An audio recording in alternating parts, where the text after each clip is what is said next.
And now, live from the Steel Twins recording studio in beautiful Traverse City, Michigan, it's your boys, the Cannonball, the Cannon, the Steel Twins. What's up, everybody? It's Tuesday night, and you know what that means. That's right. It is a special edition of voice acting, and a special edition, a special pre-vacation edition of voice acting.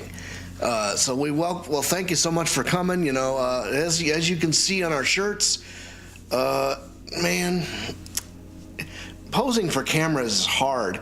But if you take a look at this shark jaw bone with a crown on it, that can only mean one thing. We are representing our good friend, the Dread King Logan. And folks, that's right. He's coming back. What? Y'all boys better run. When? We don't know. But that's the rumor and innuendo.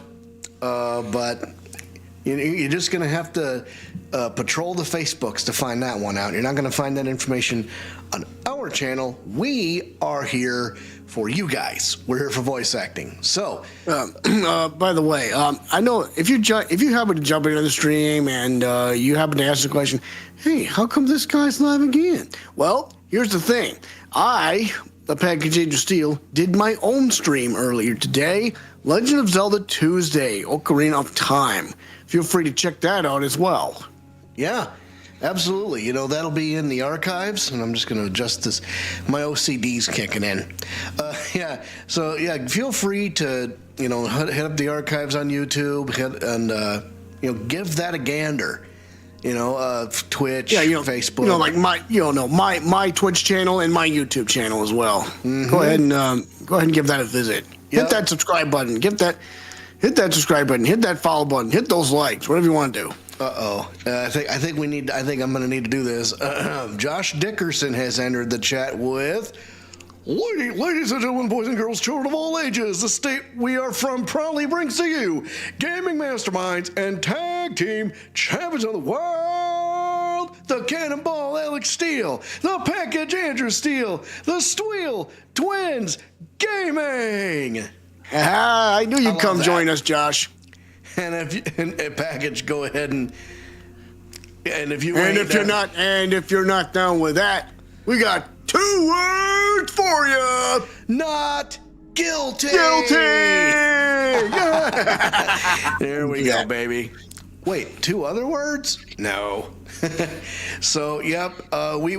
Josh, just so you know, we will give your good friend, our mutual good friend, Dawn Marie, our warmest regards when we get to warm Miami, Florida tomorrow, and we'll tell her that she is indubitably a big dummy.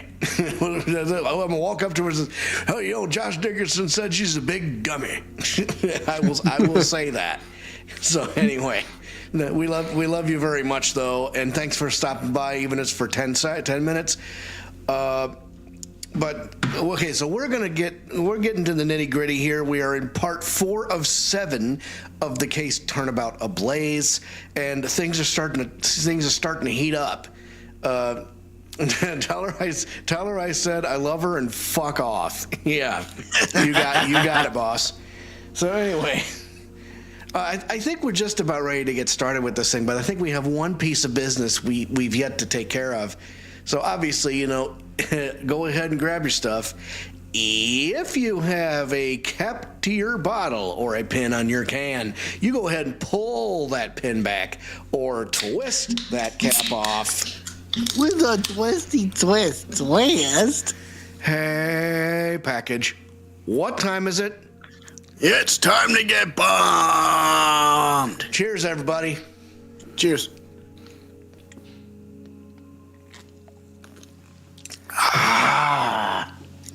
Goddamn, pal, I'm ready to go. Yep, me too. Live scene. Let's get that music going. Yeah. Yes, sir. I hear it. What's that kid doing with the horns in the background? You see that? He kind of looks like a I see him. He kind of looks like a tiefling. Yeah. Well, find out for sure in the next game. Yeah, well, we got to get through this game first.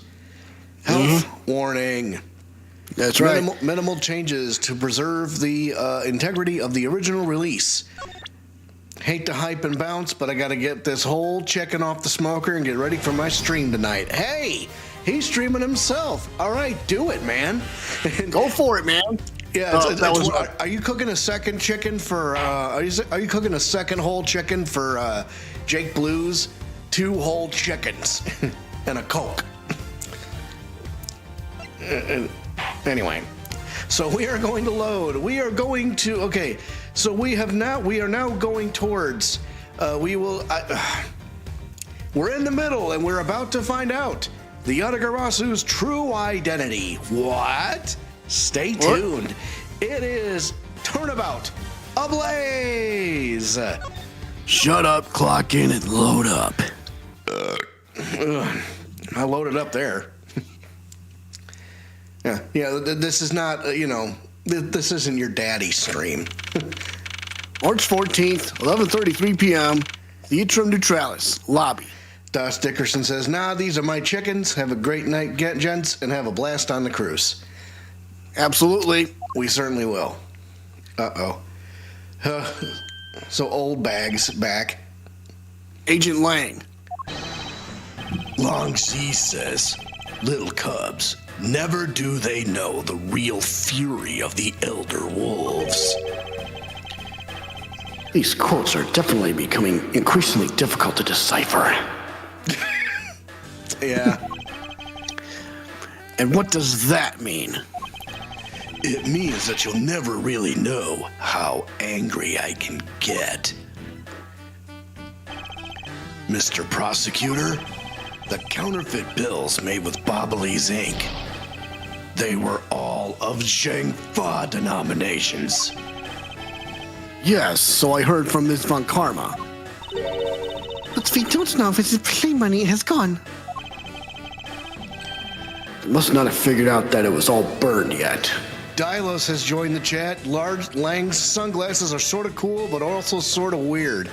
And Killer Karma Gaming has entered the chat, chiming in. Hi, folks. Karma, I knew you would join our stream, my man. Thank you so much. He and I have talked over his stream a little while ago. You know, he was streaming Dynasty Warriors Origins, and we are so happy you joined us, man. Yeah, and I'll tell you what. The Dynasty Warriors 8, my brother was playing that the other day, and I got to tell you, that game plays bananas. But anyway, haven't figured out that it was all burned yet. Ever since those things showed up in circulation, my country's economy has taken a big hit. Zhengfa is in financial chaos as we speak because we can't tell the difference between our own bills and the fakes. But it's not just the money. The citizens are also worried. I've staked the honor of the House of Lang on this, and have come to this land to capture the mastermind behind this whole mess. I investigated how the bills were made and how the ink was smuggled into Zhengfa, and I pursued the smuggling ring all the way here. Killer Karma Gaming says, glad to be in. So stoked you guys are enjoying it. Me too. But tonight, this is where the final chapter was written. Was written? Despite my frantic efforts to chase the smuggler down, someone got to him first. And now I'm called to return home without a single answer. Agent Lang, Don't start. It's not your fault. It's not anyone's fault, Mr. Prosecutor. Ambassador Alba, I'm sorry for all the trouble tonight. Oh, no. It is I who should apologize. It was all because I was not strong enough. If only I was able to think of a better solution. Work as you fool. Curse your empty brain. You're being too hard on yourself, Ambassador. I take full responsibility for tonight. End of story. Sheena, let's go. Time to return to our den.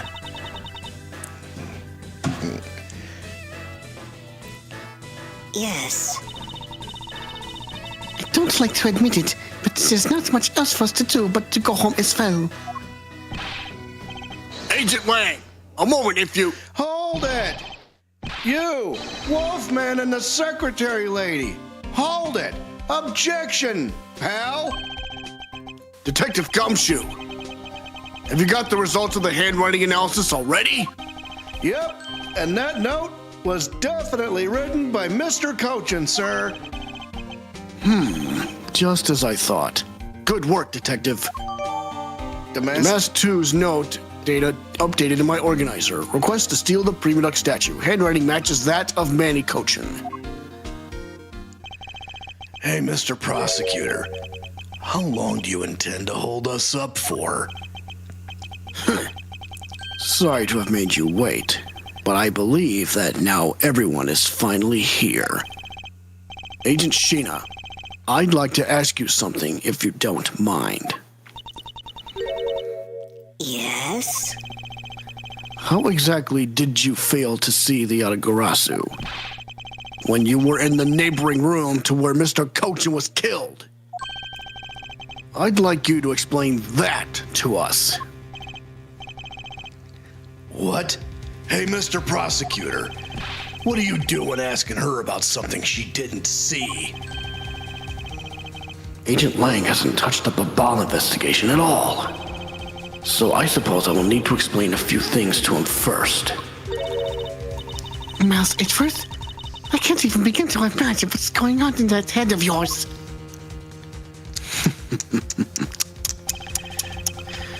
The only thing going on in my head is the pursuit of the truth. And Killer Karma Gaming said a while ago, the jazz music of this game always feels like retro anime, like I'm tuning into Toonami.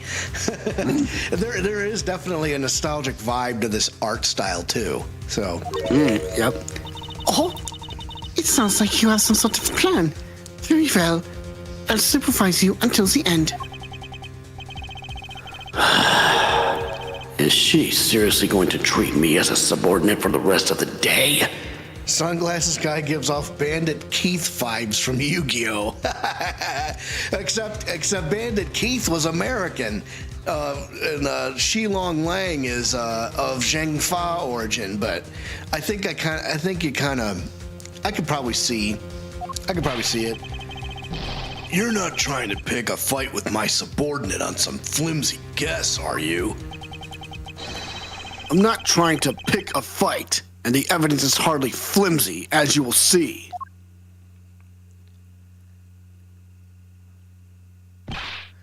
Huh. I should have known that you and I are destined to fight it out to the very end. It would appear that way. Well, I'll prove her innocence, so let's see what you've got, Prosecutor Edgeworth. With pleasure. For my opening argument, I'll discuss the Yatagarasu that appeared at Babal and establish exactly who it was that Kay saw. Well, Agent Lang, I assume you've been briefed on Kay's testimony? You mean the suspicious person in a coat that she saw? That's right. That person is one of the keys to solving this case. The person who pretended to be the Yatagarasu. Pretended? And what do you mean by that? I'll get to that in a second. But first, I want to review what Kay's mystery person did. Kay, if you could please explain for us what the person you were chasing did. Okay, you got it. I first spotted a suspicious person near the open-air stage on the Babahlese side. I called out to the person, but as soon as I did, that person ran off. I thought it was rather suspicious, so I immediately gave chase. For the sake of argument, let's call this suspicious person the Yatagarasu. Now, please tell us what happened when you chased the Yatagarasu up to the 3rd floor. Can do.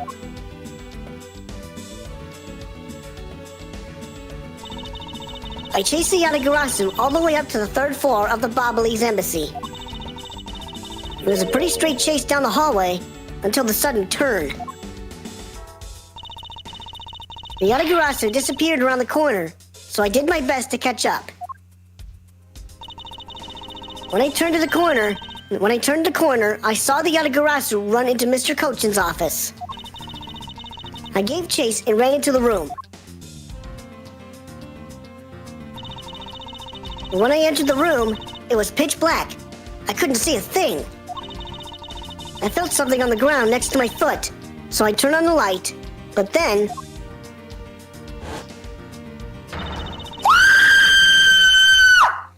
Had to do it.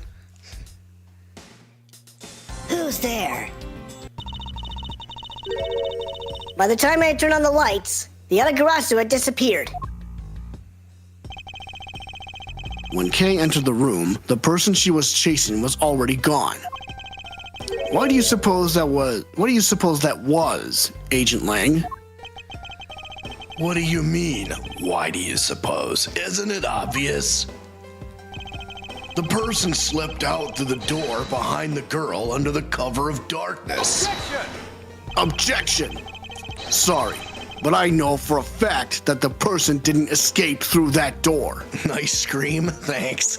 You got to thank Andrew for that. Yeah, it was on my soundboard. Anyway, go ahead. Oh? And how do you know that with such certainty?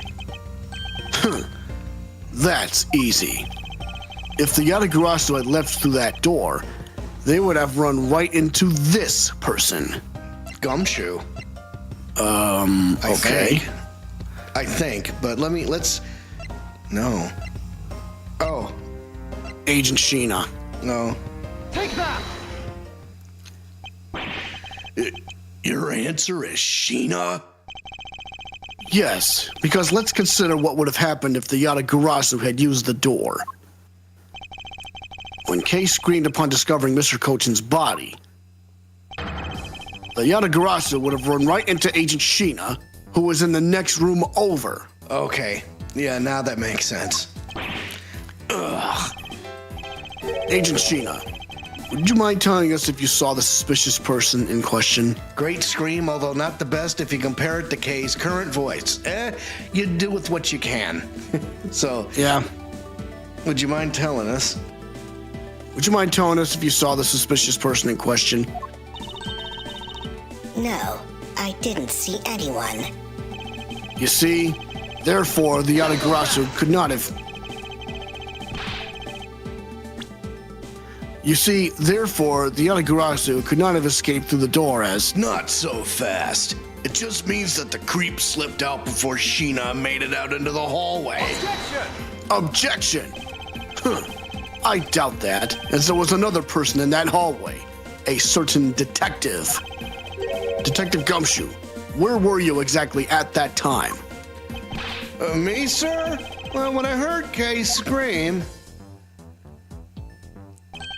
I ran toward Mr. Cochin's office from the opposite direction of Agent Sheena, sir. So, Agent Lang, can you explain how someone could have eluded both of them? Even you must concede that under these circumstances, the door was not a viable route. Roll. Way to go, Mr. Edgeworth. You nailed it with just an explanation of what happened.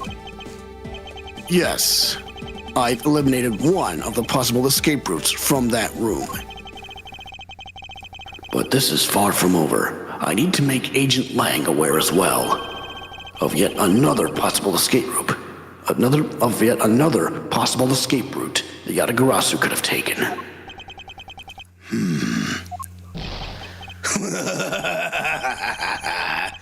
I get it. So that's what you were trying to show me. Hey, Mr. Prosecutor, let me guess. This is what you're trying to say, right? Because the door was not a viable escape route, then there must have been another way out. Precisely. Hey, Mr. Edgeworth, it's time to bust out with our revolving fireplace wall explanation, right? Oh, you doofus, don't show your hand. No, not quite yet. Oh, yeah, there was another viable, the window. But... Huh? But why? I thought this would be the perfect time. The revolving wall on the Babahlese side is known only to 4 people. And if we use this information unwisely, the truth may escape us in the end. What's with all the whispering over there? Scared I'll figure out your tactics? Nothing of the sort, Agent Lang. Come, let's continue where we left off. That smug, haughty attitude of yours, you really rubbed me the wrong way. You know that? Huh. Well, no matter. I figured you out already anyway. The only other possible escape route besides the door is the room's lone window. And since an eerie picture of said escape route exists, are you saying that this photo captures the moment of the Yatagarasu's escape? I guess Detective Bad must have filled him in on this photo. I have to admit that at first, I thought the window to be a possible escape route as well. Killer Karma Gaming says, I need a revolving wall in my house, complete with the Scooby-Doo pictures I can look through the eyes. Yeah, you're not the only person, you're not the first person to come up with that idea. Anyway. However, I now know that to be impossible. Now, I realize you may not know this, but humans can't fly. Ugh. Of course I know that. That's bloody common sense. And besides, I never said I thought that photo to be of the Yatagarasu's escape route. I suppose not. All right then, explain yourself. The shadow in this photo is not the Yatagarasu that Kay was chasing after. Not so fast. You can say whatever you'd like in whatever language you want, but there's only one language I really understand. The language of evidence. Very well then. I present to you proof that the person Kay saw is not the same as the one in this photo.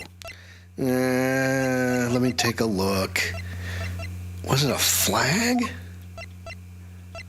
It could be the water pick. I don't know. No, not that. 2 fires. Oh. Let me explain to you precisely why the shadow in this photo is not the Yatagarasu Kay saw. All right. So, because if you know this, it says right here, photo after the first fire on the 4th and 5th floors had taken place. So 2 fires broke out. See? Either one of those would have worked. But anyway.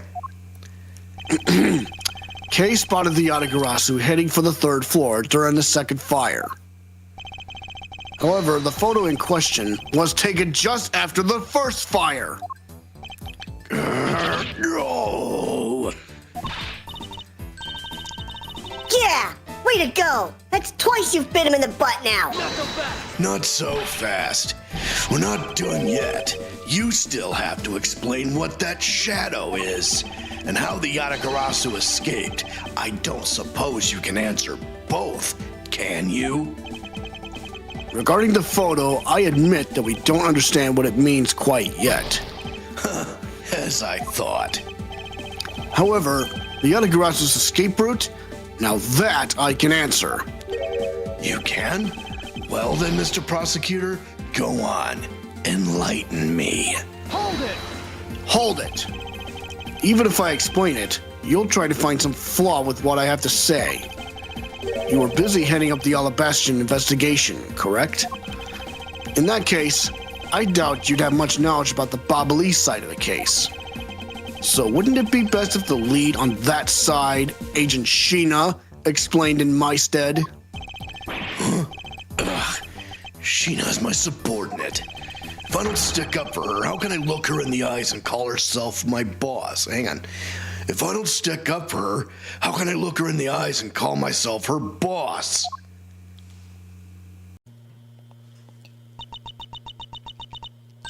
Lang, it's all right.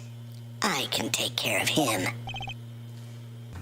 Sheena, You've shielded me a lot as my boss, but it's time for me to prove my worth. all right. If you're okay with it, then you have my support.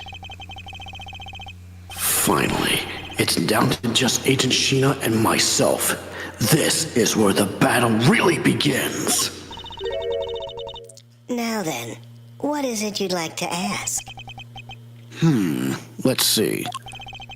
Why don't we start with your movements inside the Babahlese Embassy? All right, here we go. Sheena's movements. During the first Babahlese fire, I assisted in putting out the fire. During the second fire, I was searching for the Yatagarasu that had appeared in Babal.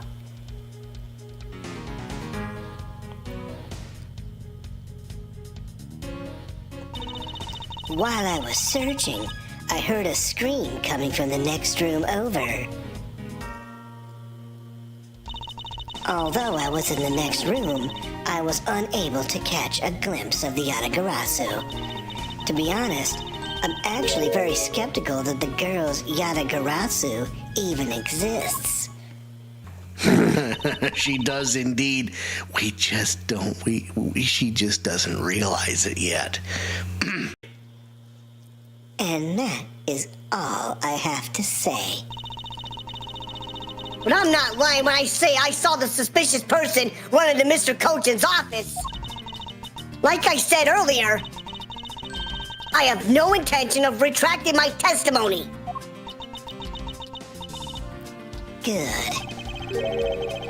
Just to confirm, did you have a partner when you were on your investigation? No, I moved alone. In that case, you have no one to corroborate your alibi. Is that correct?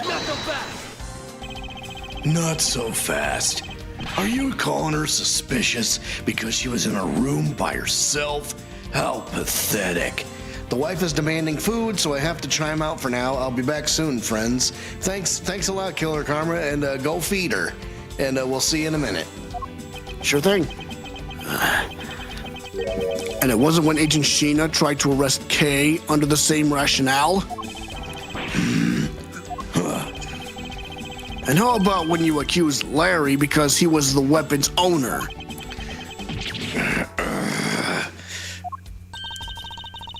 Not that it's unexpected for that useless lump to get into such a situation. Also, I suppose it's never a good idea to let mistakes go uncorrected. I will make no excuse for what I did in that situation. And you should apologize right now for making Kay out to be the killer, pal. I'm sorry. Sheena, apologize. I'm sorry. It's really okay. I mean, I'm not under suspicion anymore. Right, Mr. Edgeworth? Well, I never doubted you. Not for 1 second. And the same goes for me. I believe in Sheena. Then let's put that to the test and see if she is really worthy of your trust.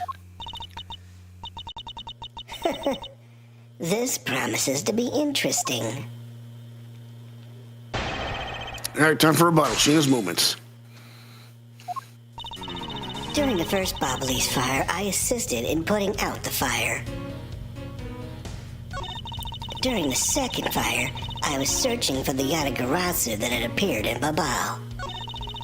While I was searching, I heard a scream coming from the next room over. Although I was in the next room, I was unable to catch a glimpse of the Yatagarasu. Oh, really? What about this? Objection! Being in the room next to Mr. Cochin's office is the problem with your testimony.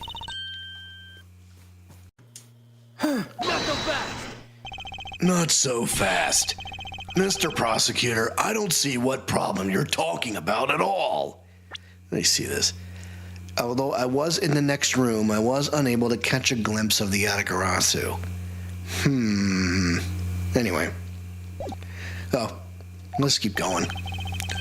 Agent Lang, do you recall the secret we discovered about the Allebahstian office fireplace? Huh? Oh, you mean how it connects the office with the room next door? What about it? Well, Allebahst isn't the only country with secret connecting fireplaces. What?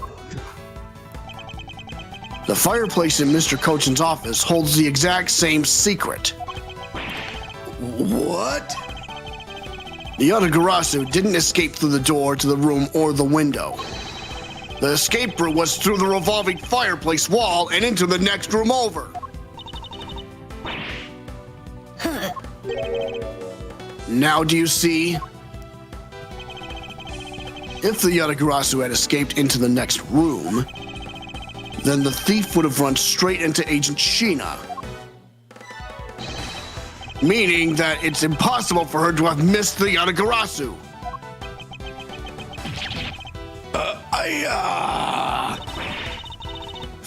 What is the meaning of these miles? Well, would you care to explain, Agent Sheena, how you managed to completely miss the fleeing Yatagarasu? Or shall I? Your claim that you were in the next room was a lie all along, wasn't it?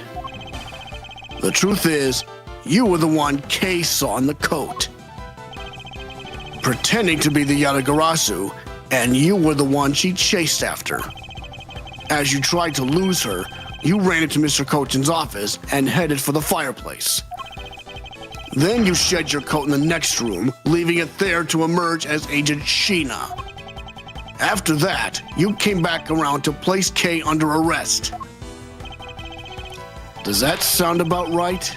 If not, then speak now or forever hold your peace.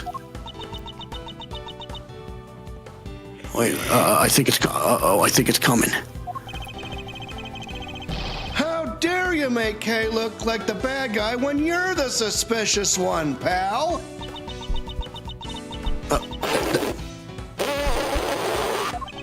Uh-oh.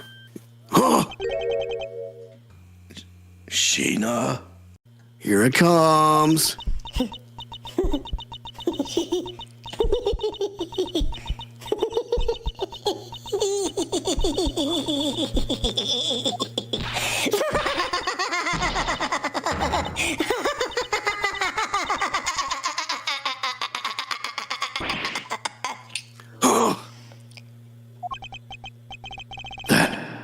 That laugh. Oh, shit. Man, I was right.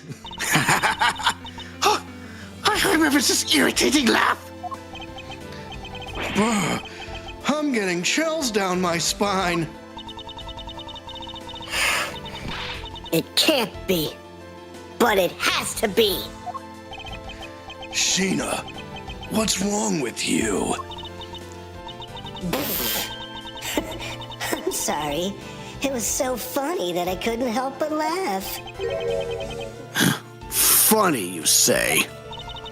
Yes, that you would accuse me of being Yatagarasu. The prosecutors of this country really are also very strange. Do you think you can get away with this by simply laughing it off? You think I'm taking things too lightly? I think not. It's that prosecutor who is. Look, everything you said earlier is nothing more than mere speculation. The Yatagarasu fled through the fireplace? Do you have any proof to back up your claim? If you don't, then you haven't proven a thing regarding the Yatagarasu's escape route. The tone of voice you're taking with me now has certainly changed. That's because it's been a while since I've had this much fun. I think I'll let loose and then we can have a real battle of wits. For an agent of Interpol to show me the true power of her mind, it is a great honor. Don't underestimate me. I'm not some foolish broad, you know. I know, and that is why I won't hold anything back either as I answer your question. My question? Here is your proof that the revolving fireplace wall in Babal was used recently. Well, Must be the... Is it the testimony? I think it's a testimony. Yeah. Spilled Babahlese ink onto the back wall while burning files in the fireplace. Left ashes there. Yep. Ha-ha! I'm sorry, but is this really your honest answer to my question? Yes. According to Ambassador Palaiano's testimony, he said that he was burning some documents in the fireplace with Mr. Cochin. Oh? The ashes of what they burned were left in the fireplace, so they should have been there. However, when we went to investigate the room, the ashes weren't there. Hold it. Why is that a problem? Maybe someone cleaned them up. Objection! Huh. Unfortunately for you, Ambassador Palaiano said that he forgot to. And so the question remains, why were the ashes missing? The answer is simple. When the Yatagarasu went through the fireplace wall, the ashes were pushed into the next room by the wall as well. The movement of the ashes that were in Mr. Cochin's office is my proof.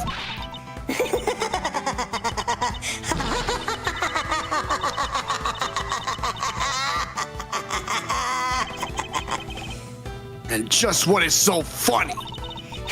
Ashes proof?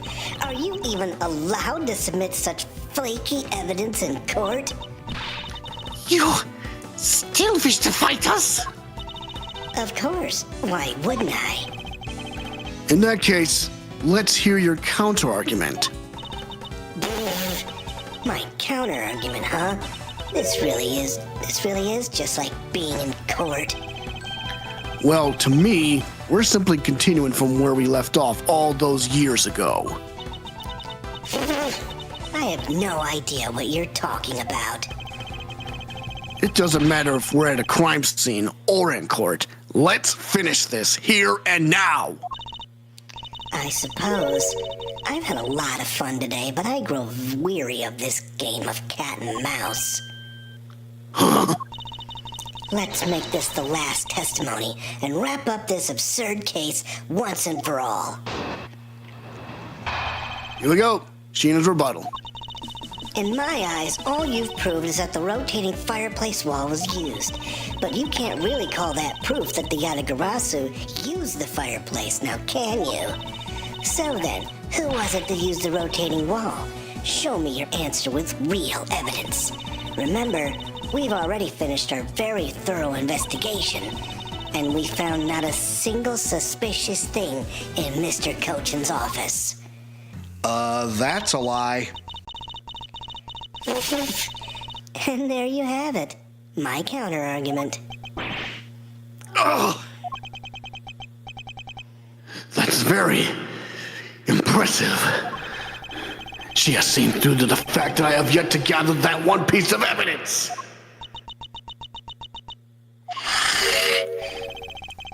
What is it, Kay? I haven't heard a peep out of you in quite a while now. If you don't think you can handle it, feel free to leave the rest of it to us. But I... Kay, pull yourself together. You are the true heir to the Yatagarasu name, are you not? If you want to steal the truth, then you must never take your eyes off of it. This chase you're running to catch the truth. You must see it through to the very end. Mr. Edgeworth. You're right. I will see this through to the end. So, you go get it for me, Mr. Edgeworth. With pleasure. Looks like a lack of evidence has left you wide open, doesn't it? Sheena, please, show me you're someone I can trust. Don't worry. This will be the deciding match. You'll see. I'm truly sorry, Agent Lang, but I simply can't allow her to escape me again. Very well then, Agent Sheena. Shall we begin? I'm ready whenever you are. Okay, time for rebuttal. In my eyes, all you've proved is that the rotating fireplace wall was used. But you can't really call that proof that the Yatagarasu used the fireplace now, can you? So then, who was it that used the rotating wall? Show me your answer with real evidence. Remember, we've already finished our very thorough investigation. And we found not a single suspicious thing in Mr. Cochin's office. What about the bottle Yes. of ink? No, that's wasn't it. A length of wire. What the hell? Objection! How the heck does that factor into it? Well, you say that you and your agents have finished your thorough investigation. Are you absolutely certain that you didn't overlook anything? Well, aren't we full of ourselves, standing there insulting Interpol agents? You'd better not be insinuating that my men are incompetent, Mr. Prosecutor. I'd never do that. However, it doesn't change the fact that they did overlook something. I'd like for you to take a look at this length of wire. And what exactly is this supposed to mean? A length of wire? So what about it? I'll tell you what. We found this in the Babahlese Embassy not long ago. What? And we found it wound up inside the grandfather clock in Mr. Cochin's office. You found that? That's the scene of Mr. Cochin's murder? But this wire wasn't all we found. We found one other very important thing. There's more? In Mr. Cochin's office, there were signs that someone had burned counterfeit bills there.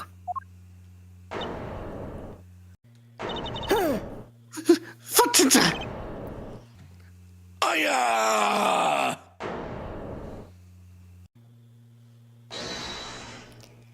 Hold it. That evidence was something you found out through that girl's machine, right? So what if it was? That's what I thought. But unfortunately for you, a recreation made by a machine is hardly concrete proof. Among the ashes you found in the room, did you happen to find any counterfeit bills? No. You see? So there was nothing in that office. Nothing you can call evidence, anyway. Objection! I'm sorry, but I seem to have given you the wrong impression. How so? I don't recall saying that I was presenting evidence of any sort. But rather, I was pointing out that your investigation was incomplete. And that this throws doubt on the purity of your investigation into the Yatagarasu. Huh? You still suspect me, I see. All right, then. I ask that you point out what part of my investigation is incomplete. The other Interpol agents worked under the command of Agent Sheena. And is it not possible that the reason the person K was chasing chose the third floor was because that person knew there would be no other agents on that floor? Furthermore, we've come to see that Agent Sheena was only pretending to be investigating the Yatagarasu to the point of arresting K. In that case, there is one location that no one has yet to inspect. Your team's investigation was incomplete because they failed to inspect this location. The other room. I have to. It's either the other room or the other area behind the door to Mr. Cochin's office.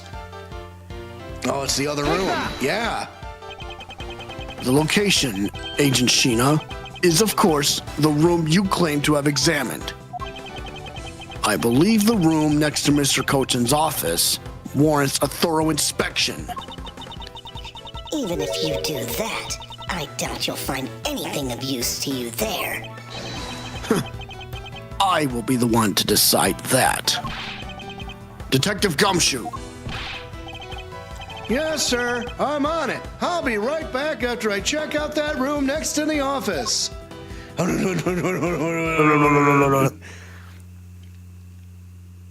Well, we're waiting. Hey, Mr. Edgeworth. Do you really think that Miss Sheena's the Yatagarasu? Yes, if my logic is sound, I believe she is. So here's what I think's gonna happen. Gumshoe's not gonna find a lick of anything, but we will know what that foreign object was that was flying across the embassy. It was the coat. Oh, hang on, check it out, bro. Don't you think that looks like a coat? You know what? I bet it does. The Yatagarasu threw the coat out the window. Yeah, I'm thinking, but anyway. Yes. Then I'm not gonna let her get away with ruining the name of the Yatagarasu. But can you prove she's the Yatagarasu is the... But can you prove she's the Yatagarasu is the question. If Detective Gumshoe can find what I'm hoping he will find, then I should be able to. And just what are you hoping you'll find?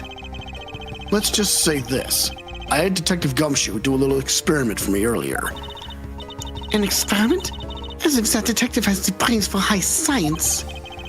It wasn't that mentally taxing. I had him use the same escape route as the Yatagarasu. And what did you find out by doing that? First, that it's possible for a person to fit through the revolving wall door. Second, that by going through there, his coat was covered in ash and Babahlese ink. Who cares what his coat was covered in? It's not worth that much anyway. But it is really worth... but is it really worth so little? I believe that it's actually quite a meaningful result, the value of which I'm about to prove. Huh? Mr. Edgeworth, I found some things you really need to see, sir. Oh, so he did find something. Oh? So what are these things that you found? Some makeup, a coat, and a pair of shoes, sir. You found a coat? You hear that, Mr. Edgeworth?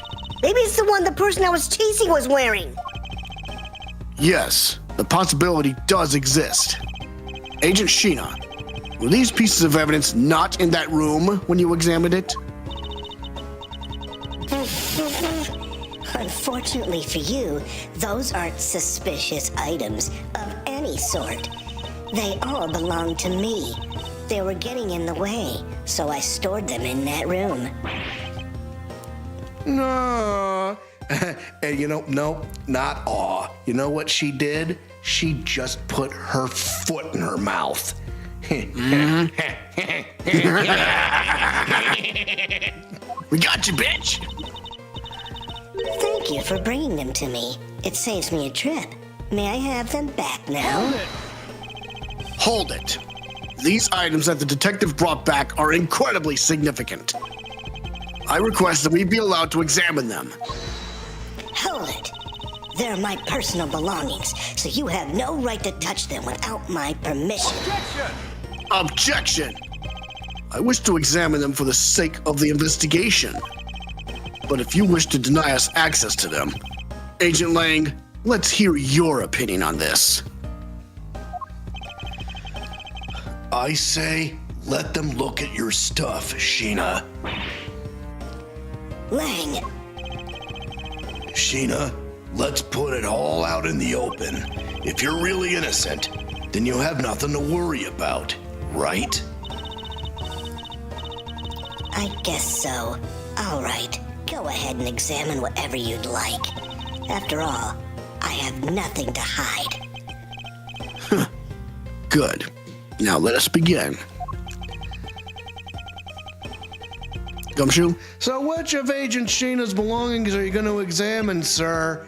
It's either The her coat. It's either her coat or her shoes. It should probably be her shoes. Oh, it's her coat. Yep. Let's examine the coat. Yes, sir. It appears you managed to stain your coat rather badly. Yeah, there's Babahlese ink on it. Yep.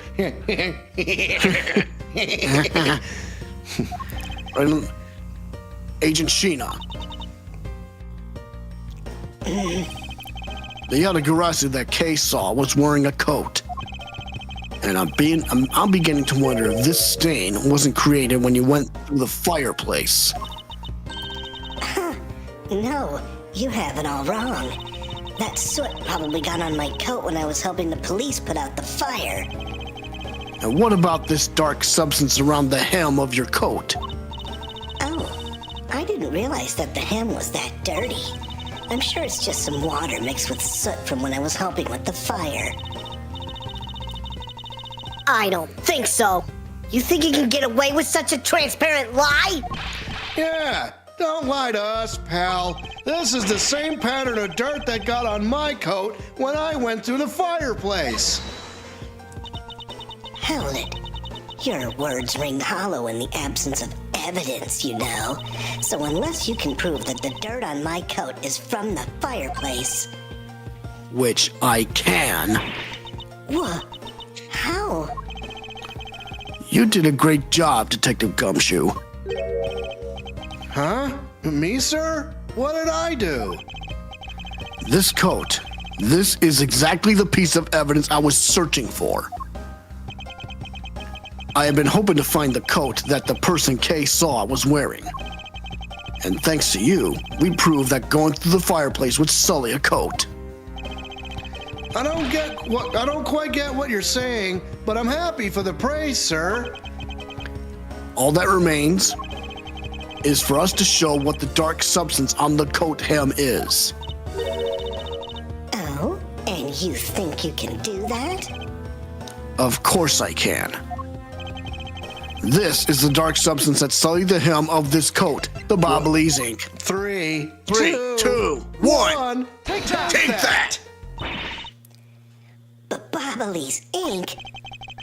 Yes, this is what will prove that the coat went through that fireplace. According to Ambassador Paulino, he burned some files in the fireplace this morning. You told us about that already, so I don't really see the point in mentioning it again. My point is that he spilled some ink onto the back wall of the fireplace at that time. If the dark substance on this coat turns out to be Babahlese ink, it would prove that you and this coat went through the revolving fireplace wall. Sorry to have clipped one of your wings, Yatagarasu, but we're not finished yet. But you have no way of proving whether or not this is Babahlese ink on the coat hem. Oh, but I do, and I intend to show that it is the ink in a few seconds. How? How, you ask? Well, since you don't seem to know, allow me to show you. This is how I will prove that the dark substance on the coat is Babahlese ink. Burn it. Burn the coat. We can find out whether that is Babahlese ink or not by lighting it on fire. That's how you're gonna prove that it's Babahlese ink? Yes, if you could please cut a section of the dark stained area for me, I'd appreciate it. Because I will show you here and now what the dark substance is. Sheena, sorry to do this, but I'm gonna have to cut off a bit of your coat.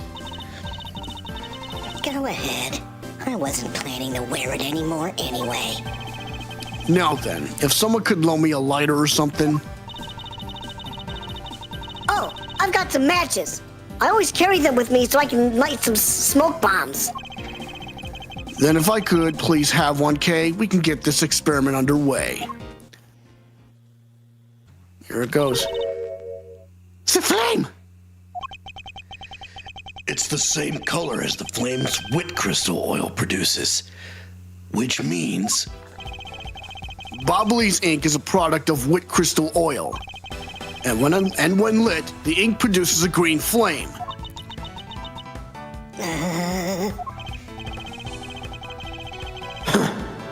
I believe the time has come to clip the Yatagarasu's other wing. Machina! You're the fake Yatagarasu! The one who killed my father! It's about time you came clean, Agent Sheena. Or should I say, Callisto you? hold it. Hey, Mr. Prosecutor, you're not serious, are you? Do I look like the joking type to you? Callisto, you? I've never heard that name before in my life. Bullshit. Such manner of speaking and that attitude, you haven't changed a bit in 7 years. You're the defense attorney that killed Mr. Faraday and then tried to frame me for it. Oh, really? And you have proof? You insist that I am this Callisto you woman, but you can't prove it. If you have no proof, then I'm afraid you won't be able to lay a single finger on me. Objection! The raven is a very unique bird, one that flies by the darkness of night. However, the light of dawn has arrived, and it will reveal your true, ugly form to the world. Hold it. Enough poetry. I want to see some evidence. Do you really have something that can prove that she is Callisto you? I do. It's something that the second Yatagarasu has preserved for us these last 7 years. Do me the honor, Mr. Edgeworth. I will, Kay, for we have finally come to the end.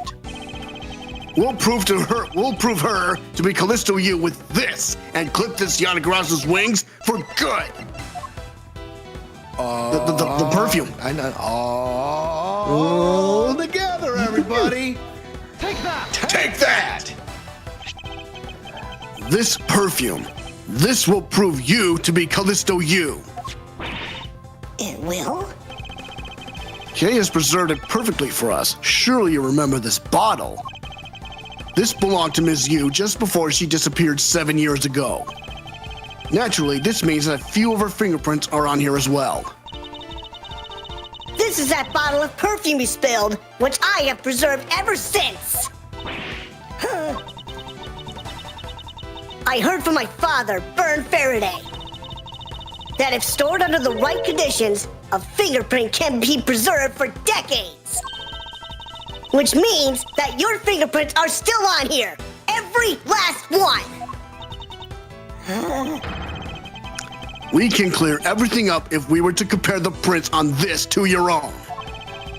Now come, Agent Sheena. Will you submit yourself to a fingerprint test? Here it comes.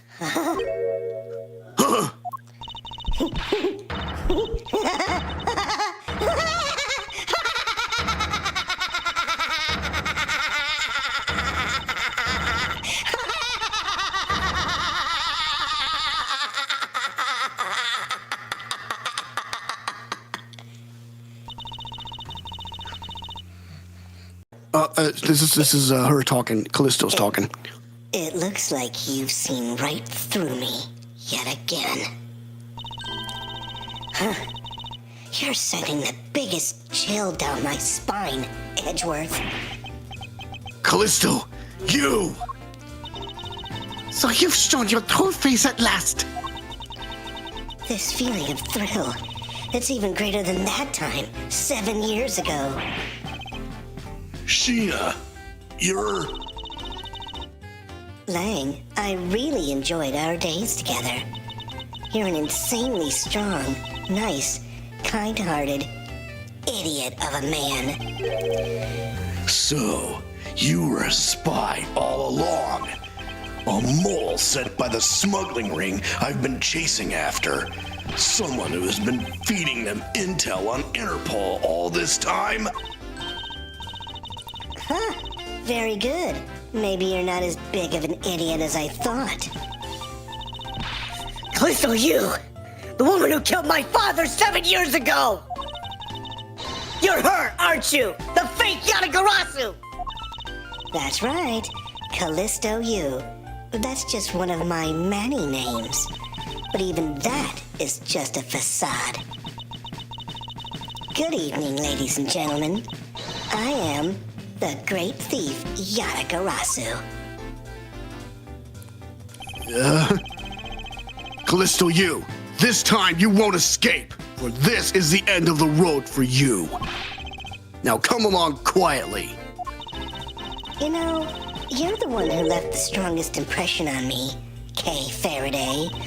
And had you not used the Yatagarasu's gadgets, I might have never known who you were. But here you are, being a thorn in my side, just like your father always was. Kay, don't! You! I'll never forgive you for what you did to my father! You really are just like him. Mr. Faraday, too, possessed such laughable honesty. Kay! You let Kay go right now, pal. You despicable! That's the same gun she used 7 years ago. Let go of me, you filthy... Ah! You think I'm a fake, don't you? Well, unfortunately for you, I'm the real Yatagarasu. But that's impossible! My father was the one who created Little Thief! Hey, Edgeworth, the Yatagarasu has 3 legs. Do you know why that is? Why it has 3 legs?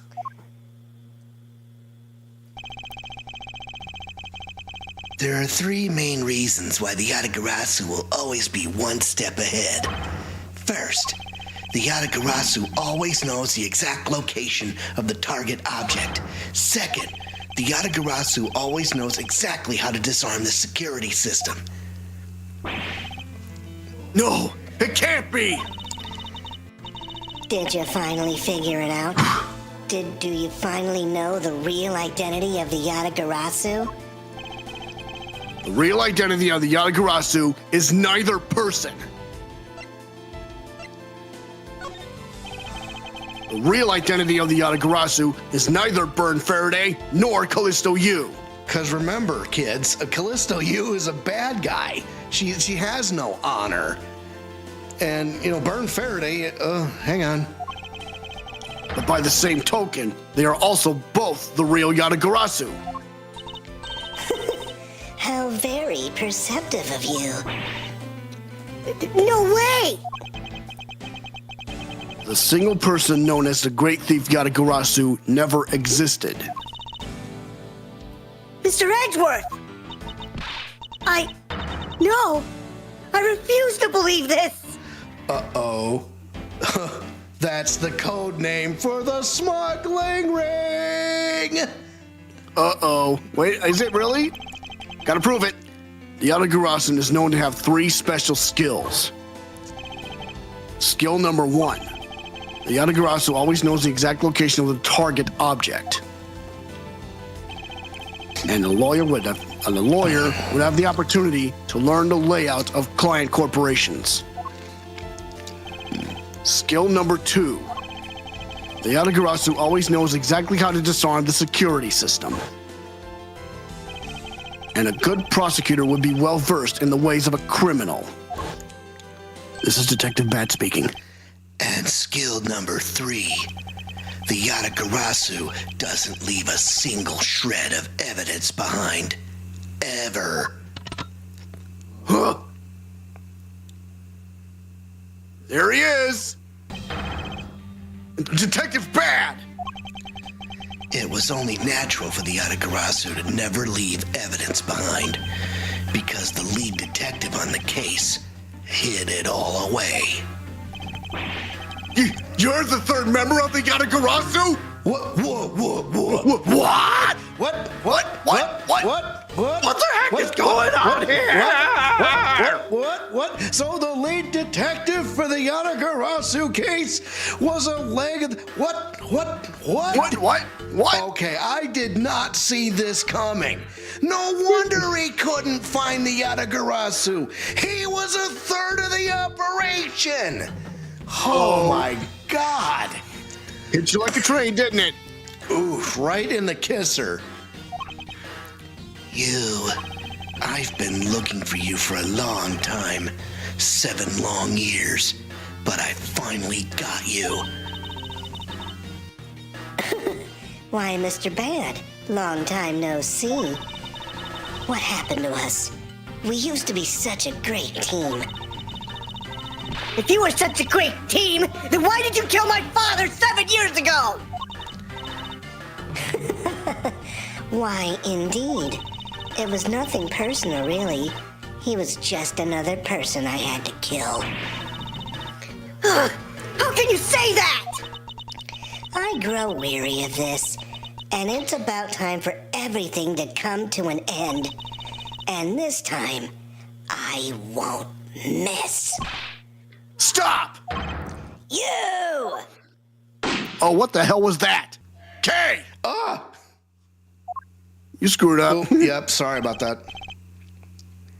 It's over, Sheena. Your leg! Agent Lang!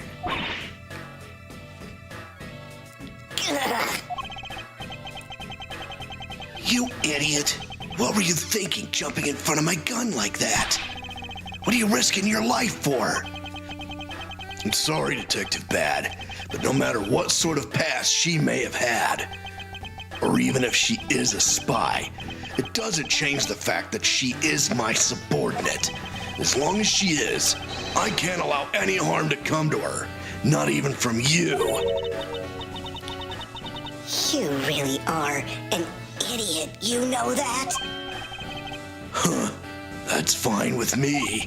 You should know by now that this is just how I am. Hey, sis. Yeah? I want you to conduct a full body search. Sheena might have another weapon on her. All right. Wait a minute, guys. Detective Gumshoe? Your assistance, please. Sir! Okay. Hey, I found something. The knife.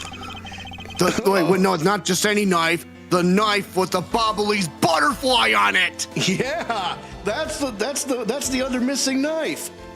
What is this, sir? It looks like the blade of a knife, but it doesn't have a handle. This is a great find, Detective. Huh? It is, sir? Let's try pairing up this blade with this handle, the Babahlese handle. I believe this blade actually belongs with the handle that was on the murder weapon. Hey, they fit together perfectly. This blade must have been taken from the crime scene when the knife handles were switched. I'm gonna go return this Babahlese knife now. All right. I trust that you'll make sure that it is returned to Ambassador Palliano. Babahlese knife handle given to Detective Gumshoe. I believe this makes it perfectly clear who did it. Callisto, you? For the only time the handles could have been switched is just after Mr. Coates' murder. Which means that you must be Mr. Coates' killer. You killed Mr. Coates with the Allebahstian knife. Switched the handles, and then took the original blade of the Babahlese knife with you. Later, you allowed yourself to be spotted by Kay near the open air stage. You used the fireplace to lose her, and then you went back to accuse her of the murder. Does that about sum it up? Objection. You craft an engaging tale, Edgeworth, but there are 2 problems with it. Problems? In what respect? What do you think my real reason was in allowing her to chase after me?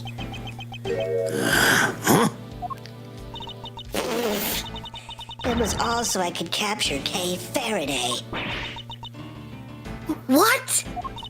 When I saw you using that device at Gatewater Land, I knew right away that you were Byrne Faraday's daughter. I became curious, so I researched a little into your background. That's how I found out that you were on the trail of the Yatagarasu. So that's why you tried to pin Mr. Cochin's murder on me. Yes, I knew you would show up at this embassy tonight, so I thought to use you. But pinning the murder on you wasn't my only goal. You had another? Yes, once I had you under arrest, I'd planned to search you and take back the device that rightfully belongs to me, the true Yatagarasu. You were going to take little thief away from me? 7 years ago, it was thanks to that device that Faraday was able to infiltrate this place. But he stole more than he should have. I had a tough time recovering that precious key. Then the person who stole the Yatagarasu's key was Mr. Faraday? You. That incident 7 years ago. What was the catalyst behind it? In the eyes of the smuggling ring, the Yatagarasu was becoming a bit of a problem. It wasn't an especially pleasant assignment. Then why? Why did you become a member of the Yatagarasu? Why? There is no why. I was destined to betray everyone from the very beginning.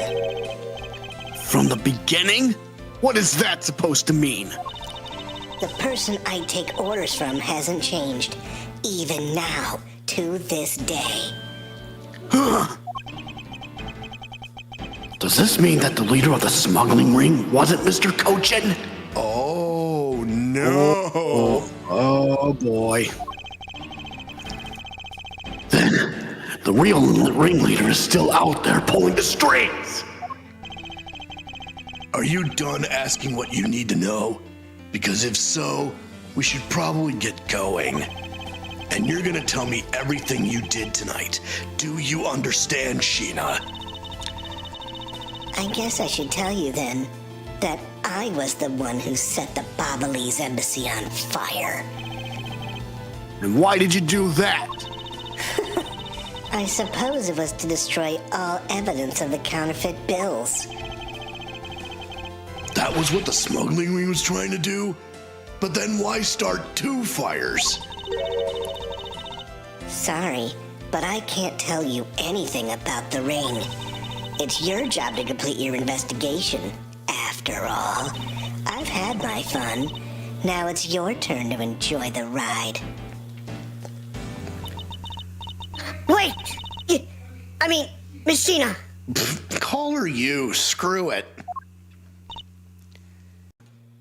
Yes? When I fell to the floor earlier, these fell at my feet. What about them? They're such pretty hair sticks that I thought, well, that I should return them to you. You can have them. They're of no use to me anymore. If you don't want them, you can always just throw them away. No, I want to keep them. Suit yourself. Oh, that's right. I almost forgot, Edgeworth. About the second problem I had with your story, I didn't kill anyone tonight. What? I'm not saying that as a sore loser. Think of it as a hint, if you will. Mr. Prosecutor, Yes, Agent Lang? mark my words. I'm not done here, and I'll be back. And it's got nothing to do with duty or anything, because this has become my personal case. I may have been shot, but I'll show you just how dangerous a wounded wolf can be. His anger appears to have negated the sensation of pain in his injured leg. Oh boy. Wow. So he's just, you're still on cave. But anyway. Oops, sorry. It's finally over, Kay. I feel like I've peered into her heart a little, you know? And it's so cold and dark and incredibly lonely. The person who was giving her all these commands. One who thought my father was a problem to be removed. That person is the real ringleader behind the smuggling ring. Mr. Edgeworth, I have a favor to ask. Can you hold on to these hair sticks for me? They're really pretty, just like the ones they were selling for the Gem and Ninja show. But until this case is over, I don't think I can look at them without being overcome. I understand. I'll take good care of them for you. There's a bit of soil stuck on the ends of these sticks. Hair sticks data jotted down in my organizer. Hair sticks with a candy stripe pattern on them. There is some dirt on the tips. Oh, I guess it's that time already, huh? So it's midnight. It's the dawn of another day. Hey, Pops, thanks a bunch. You've really done a lot for everyone all these years. Detective Bad, don't tell me today is the day. Yeah, it is. With this, I can retire in peace. It's down to the wire. We almost didn't make it. But we did it. We solved everything. No, you didn't. What do you... But that's just it. We haven't solved everything yet. The ringleader of the smuggling ring, you, the Yatagarasu, were chasing after. The legend of that Yatagarasu is now over. Mr. Edgeworth, that little bit of logic earlier, it was brilliant. I feel like I can leave it all in your hands. I'm counting on you. Is it really true, Uncle Bad? Were you also a part of the Yatagarasu? As I said to you earlier, Kay, I'm truly sorry. I wanted nothing but a peaceful life for you. Uncle Bad. Hey, don't take it so seriously. It's all just one big joke, right? Unfortunately, it isn't. Oh, come on, sir. She's just yanking on my chain, isn't she, Mr. Edgeworth? Detective Bad, wait, no. You are no longer a detective. No, wait. No, you are no longer a detective. Mr. Bad, I'd like to ask you about the Yatagarasu. I think we're being raided. Batten down the hatches. Cat Streams 2000, thank you. Oh, baby, this is good. Thank you so much, man. Gonna be quite a gale.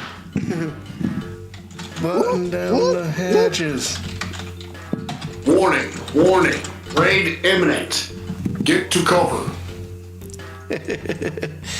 Okay. Anyway.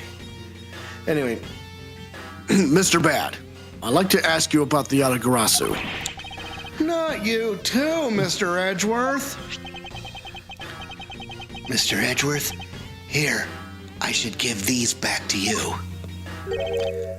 These are the pages from my KG8 case files that the Yatagarasu stole from my office. It was Detective Bad that was in his office. Holy shit. Whoa, oh, shit. Huh? Wait, what?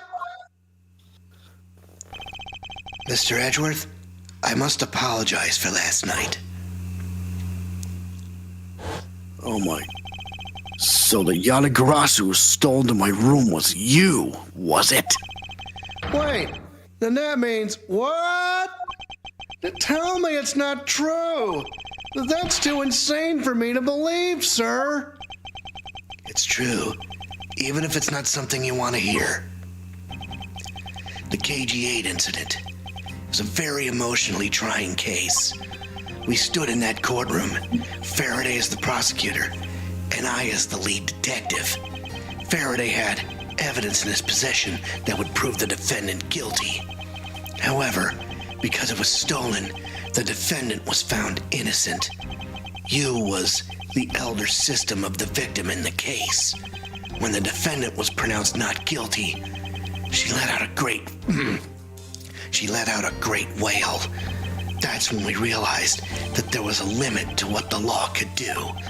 The only way to bring someone like that to justice was to do so outside of the courts. That's what we thought at the time. That's how we formed the Yatagarasu and vowed to bring to light any dirty dealings companies had with the ring, including companies that dealt with the Amano group. Mr. Amano's conglomerate? We called ourselves the Yatagarasu and flexed our collective muscle. We exposed all sorts of shady dealings as a warnings to the business world as a whole.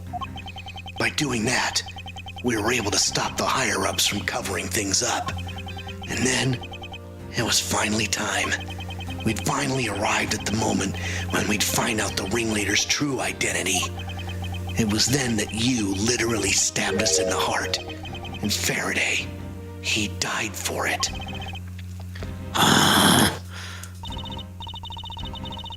But why? Wasn't she the sister of the victim in the KG-8 incident? After Faraday's death, I looked into her past, and that's when I found out that she was a phony. The victim of the KG-8 incident, CCU. She never had a sister. Oh my God! What? What? No. Whoa. What? What? Then that means... Sheena wasn't the only fake name she used. Callisto U was also another pseudonym. From the very beginning, that woman was a spy sent by the smuggling ring. She said it herself. I was destined to betray everyone from the very beginning. Anyway, let's return to the real topic at hand. Mr. Edgeworth, this trump card that we stuck onto this page of the case file, please use it wisely. Trump card? That photo that we stuck on there, try peeling it off. Behind it slumbers a piece of evidence that Faraday hid away all those years ago. It's the mark of the Yatagarasu. But why? This is a directives card from the big boss. Take a look at the back. This was something Cochin had on him at the time of the KG-8 incident 10 years ago. And it's There's got blood. blood on it. Oh, shit. That blood is from the victim of the incident, Ms. CCU. But why is the card adorned with the mark of the Yatagarasu? The reason why we called ourselves the Yatagarasu was because of the three-legged raven mark that the smuggling ring's boss used. Oh shit. Apparently, orders from the boss would come on these cards without fail. The person who received the order was supposed to burn it immediately after reading it.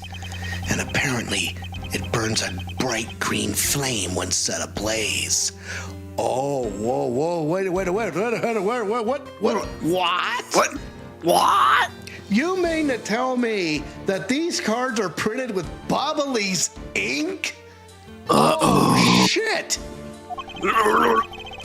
So you mean cards were written in Babahlese ink? The fact that the card that Cochin was sent made it into Faraday's hand at all is nothing short of a miracle. We decided that whenever we stole anything, we would send a card along with it to the police.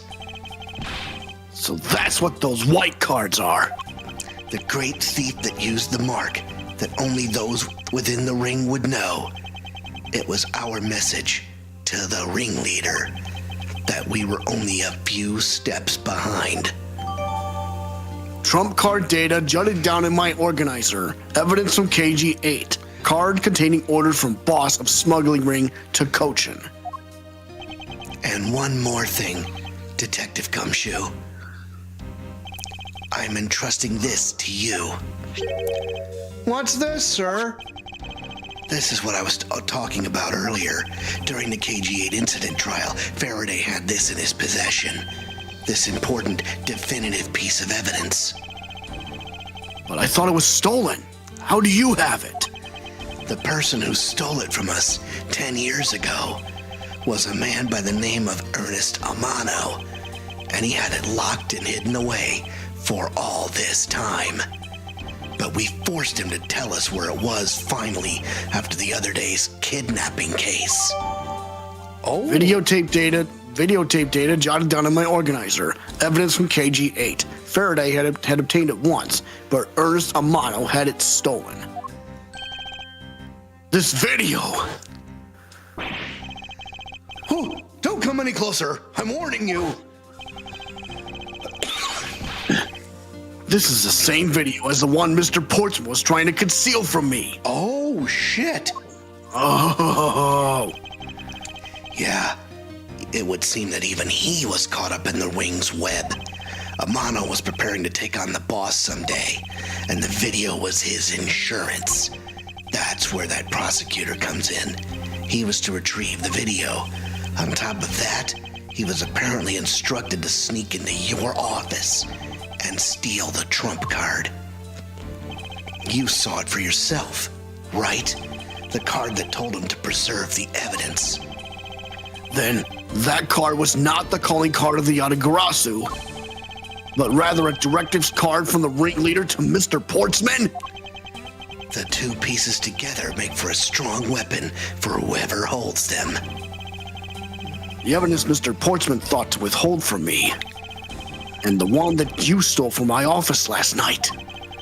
Both pieces are illegal, and for me to use either one is... Whether you use them or not is up to you, but they will be of help to you when you take on someone who is above the law. Is the boss one of those who cannot be brought to court that Mr. Faraday spoke of? Detective Bad, there is no limit to the law, for it is the people who determine the limits to them. You still insist that, even now, you really are something else. I leave the rest in your hands. Now then, Detective Gumshoe, the handcuffs. It's time to lock up the last remaining member of the Yatagarasu. Pops. Don't ever lose your detective spirit. Pops, why is this happening? This isn't justice. Like I always told you, do not get emotionally involved. Now let's go. Yes, sir. Wow. Jesus. And we're still not done yet. Is this really the end of a legend? To be continued. So we got an hour and a half into this. And it's 9:30. Let's keep going. We want to keep going? Okay, let's go. Okay, so we're at part 5 now. The ladder, the videotapes testimony. Let's go forward. March 15th, 12:07 a.m. Theatre Neutralis, lobby. I wonder, is March 15th the Ides of March? So now we know who the Yatagarasu really was. And yet there remains much to this case that needs to be resolved. Like how the weapons cross country lines, for example. The two countries have incredibly strict security systems and entry procedures. Short of a miracle, it's impossible for someone to have smuggled them in. Smuggling them in, huh? We will need to open a new line of investigation on just this aspect alone. But before we do, I would like to go through my evidence once more. Unnecessary evidence has been removed. Remaining evidence has been rearranged. Hey, Hey, there's a VCR here, sir. Now we can see what's on that tape Detective Bad gave us. This piece of evidence from the KG8 incident hidden from sight for 10 long years. I just know that this is related to the current case somehow. Detective Gumshoe, if you could please play the tape for us. Sure thing, sir. Let's see. All right.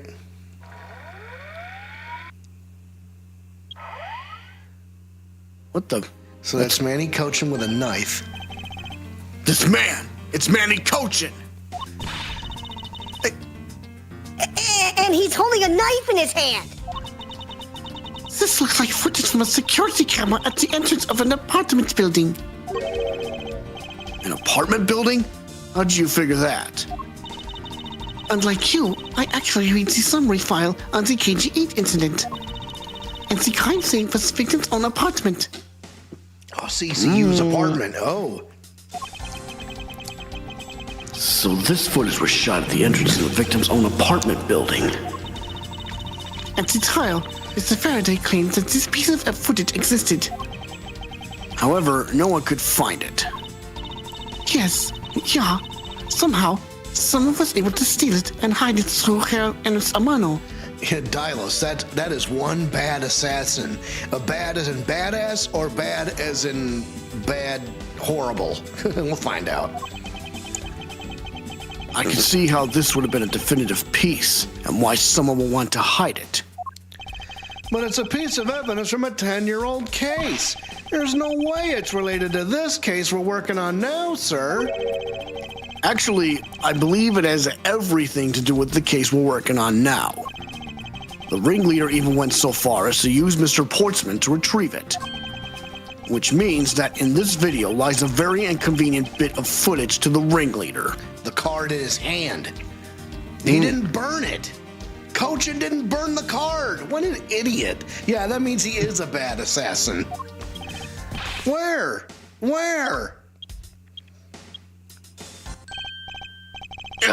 Wait, what was that? Huh? That bit you played just now. Please show it to me again.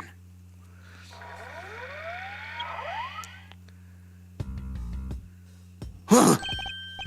This car. This is something we cannot overlook. Why is that, sir? Bad as incompetent. Who gets caught on camera in front of the door? Absolutely. Look here, Detective Gumshoe. The flag. Take that. This is the national flag of the Principality of Cadofia. And because it has a national flag on it, we know this to be an official government car. But the question we should be asking ourselves is, what was a government car doing there? Miss Von Karma, Mr. Edgeworth. So you were here all this time? This guy's mad sus, I'm gonna tell you that right now. Ambassador Alba. Thank you very much for continuing the investigation, even at this time of night. If only I was even a tiny bit more careful. This tragedy would never have happened. I am truly sorry. This wasn't your fault, sir. This had nothing to do with how careful you were. You idiot, Quirkus. You couldn't chase after a simple thief. Now then, let's get down to the real reason why I came looking for the two of you. I would like you to put the investigation on hold for a while. Can you do that? Excuse me? I heard you apprehended the thief that turned this embassy upside down. And we are in the middle of an event celebrating our country's reconciliation. We can't exactly have the police and detectives walking around here forever. You're scaring the visitors away. So I hope that you can understand how I feel. But we must finish our investigation and resolve the remaining issues. Why don't we leave the rest of the Allebahstian and Babahlese police? Ambassador, we are so close. Just a little more, Ed. Miss Von Karma, I'm afraid I made up my mind. And without my permission, you can't proceed with your investigation anyway, right? That's true. However, As he said at the very beginning, this area can be considered to be Allebahstian soil. In which case, we are nothing but foreigners in their land. Is this really where our investigation ends? Hold it! Shifu, we found Mr. Edgeworth, sir. Shifu, this way! Yo.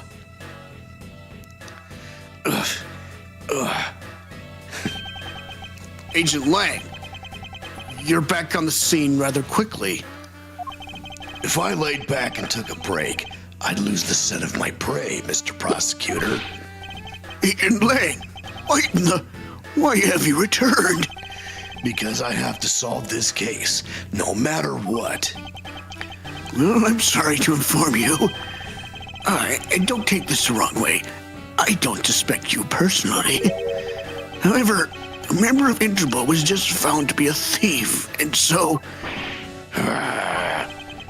under these circumstances, I wish to put your investigation on hold.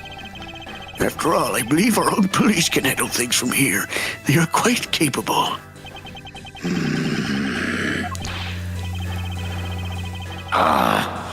At this rate, our investigation really will come to a close. Not so fast.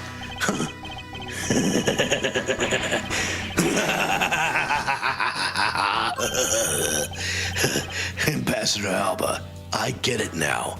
I really do. Oh, I'm very glad you understand how I feel. No, not that. What I was talking about is...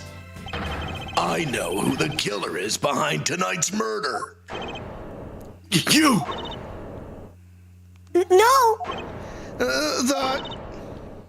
Killer? Do you really mean that, Agent Lang? Wolves don't lie. Then who is it? Well, let me first say that I'm not talking about Mr. Cochin's murder. That was all Sheena. Huh? Long Ji says the truth lies not at the exit, but rather shines outside the maze itself. The truth is unexpectedly simple. So let me ask you this. Who do you think was Damask II's killer? I'll tell you who. It was you, Franziska von Korma. What?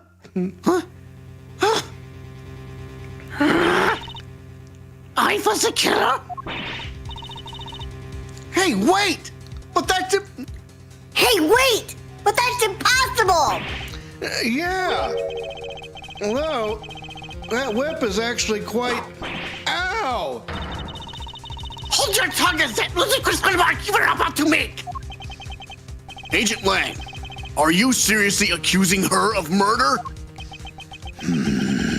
Yeah, I am. He doesn't appear to be joking. Hey, sis. I remember that just before Ambassador Alba went to give his speech, he called you into his office, right? Yeah, he did. But what does that have to do with anything? I'm getting to that. Furthermore, in order to solve both cases, you moved around rather freely between Allebahstian and Babal, did you not? Eisbruch! Where's your evidence that I am the killer? Not so fast. I was just getting to that. Trust me, I'll show them to you in due time. Ambassador Alba, in order for me to bring this case to a close, I'll need to inspect your office one more time. Will you grant me permission?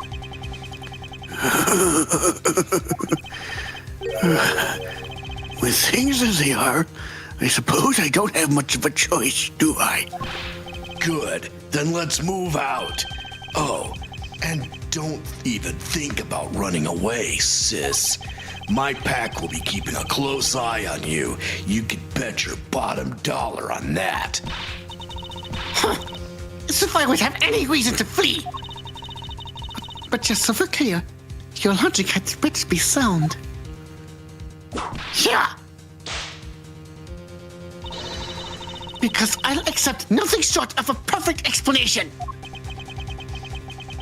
She seems rather upset. Not that I blame her. I expected that you'd accept no less. But we'll see how long you can keep that nose of yours stuck up in the air like that. Hold it! Agent Wang! As someone related to tonight's case, I request that you allow me to take part. And so that I may clean up my superior's mess. I guess I should. The more the merrier, especially when it's the peanut gallery. Oh, in that case, I want to join in too. I still haven't seen what it looks like in Allebahstian yet. If you let Kay in, and you gotta let me in too, pal. I can't sit around and do nothing when Ms. Von Karma's in trouble. Hey, Gummy, let's have a competition to see who can save her first, okay? Okay, I'll take you up on that. Oh yeah, I'm fired up and raring to go. As a detective, I don't believe this is something you're supposed to be excited over. Sounds like this is gonna get real interesting. Ambassador Alba, I'll be bringing these kids along for the ride. Very well. But I'd like you to keep in mind that this will be your last chance. I'll have this whole mess cleaned up before you know it. Now let's go. Oh boy. Franziska Von Karma, a suspect? What? I didn't see that coming. March 15th. It doesn't make any sense. No. Besides, March 15th. Go ahead. March 15th, 12:53 a.m., Allebahstian Embassy, Ambassador's Office. And besides, we know who killed Master II. It was Manny Cochin. His fingerprints were on the statue, right? Uh-huh. Right. Well, hang on. We gotta prove it. Okay, now let's first go over the facts one more time. Manny Cochin's body was found over in the Secretariat's office in Bhopal. The weapon that took his life was one of Allebah's ornamental knives. And then the body of Damas II, Mr. Kashi Nu, was found here in the Allebahstian Ambassador's office. Through our investigation, we found that the murder weapon was this Prima Duck statue, and that this is actually Babal's statue. This case, no matter how I look at it, sis, if it wasn't you, then there's no one else who could have pulled this off. Objection! Einspruch! Agent Lang, do you understand the implications of what you are saying? Of course I do, sis. And I'm serious. You were on the trail of the smuggling ring, and you wanted any evidence you could find. And so, while people were distracted by the Yatagarasu's appearance, you snuck in here.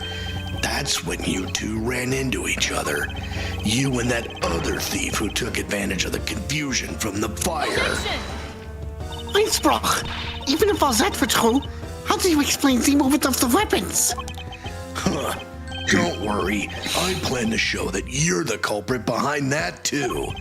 You had permission to investigate both embassies at will.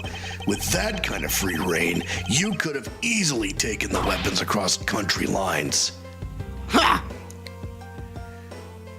Hey now. Look, sis, I thought I already told you I'm not messing around here. This case isn't directly tied to the smuggling ring, but Sheena certainly is tied to the smuggling ring. He is right in saying that she is a member of the smuggling ring. However, the connection between this case and the ring, could it not be deeper than what any of us can imagine? Let's get this ridiculous circus over with already! Franziska, you need to calm down. Because you only know the facts of the Allebahstian side of the case. I don't believe you can see the case as a whole, and therefore solve it. Was? But don't worry. I am taking this seriously as well, and I will prove your innocence. That's the only way to be, Mr. Prosecutor. But can you come up with anything else that can top my hypothesis? Of course, your explanation has to solve the mystery of the moving weapons as well. Of course, and I will. Let us now delve into the truth behind the murder of Damask II. You do understand, don't you, Miles Edgeworth? This isn't just a confrontation against Ancient Lang. If you can't figure out how the murder of Damask II is related to the smuggling ring, then it will mean the end of our investigation. As long as I have no good counterargument to his hypothesis, then the best I can do is walk this thin tightrope and see what I can do. Come on, Mr. Prosecutor, let's get started. Yes, let's. All right, here we go. Epic battle time. Border crossing weapons. One of Allebahstian's knives was used in Babal to murder Mr. Cochin, and the murder weapon in the killing of Damask II is Babal's Primadux statue. Somehow, these two objects were able to penetrate the two countries' impenetrable security. The only one who traversed the two countries just before and after the crimes was you. So as long as I can't explain how the weapons moved about, Francisco will remain a suspect? You got it, Mr. Prosecutor. So why don't you stop giving me a hard time? Under these circumstances, who the heck can carry a weapon across country lines? I've worked through every possibility, but there's only one that's possible. Your boss. Agent Lang, what I've learned from you just now is that you've lost sight of yourself. What are you talking about? By focusing too intently on that which is in front of us, we become blind to the truth. Don't tell me Lang Zi never said anything to that effect. You prosecutor, who do you think you are, speaking about Lang Zi's proverbs like that? I don't need his proverbs, because my words are all you will need to see the truth. All right, how the heck are we going to get out of this mess? Well, What does story mode tell us? That's the question. One of Allebahstian's knives was used in Babal to murder Mr. Cochin. And the murder weapon in the killing of Damask II is Babal's Primadux statue. Somehow, these two objects were able to penetrate the two countries' impenetrable security. Oh, really? What about this? Objection! Agent Lang, those two items are not the only two to cross the border tonight. What? There's more? Oh boy. Oh? Damask II was killed with Babal's Primadux statue, yes. But if that's the case, then tell me, where did the Allebahstian Primadux statue go? To Babal. Huh? Precisely. And if the two statues really were switched, then this means that both statues were smuggled across the border at some point. You know, because one of the statues is hollow, right? So maybe Yeah. the weapon was concealed inside the statue. Anyway, let's keep going.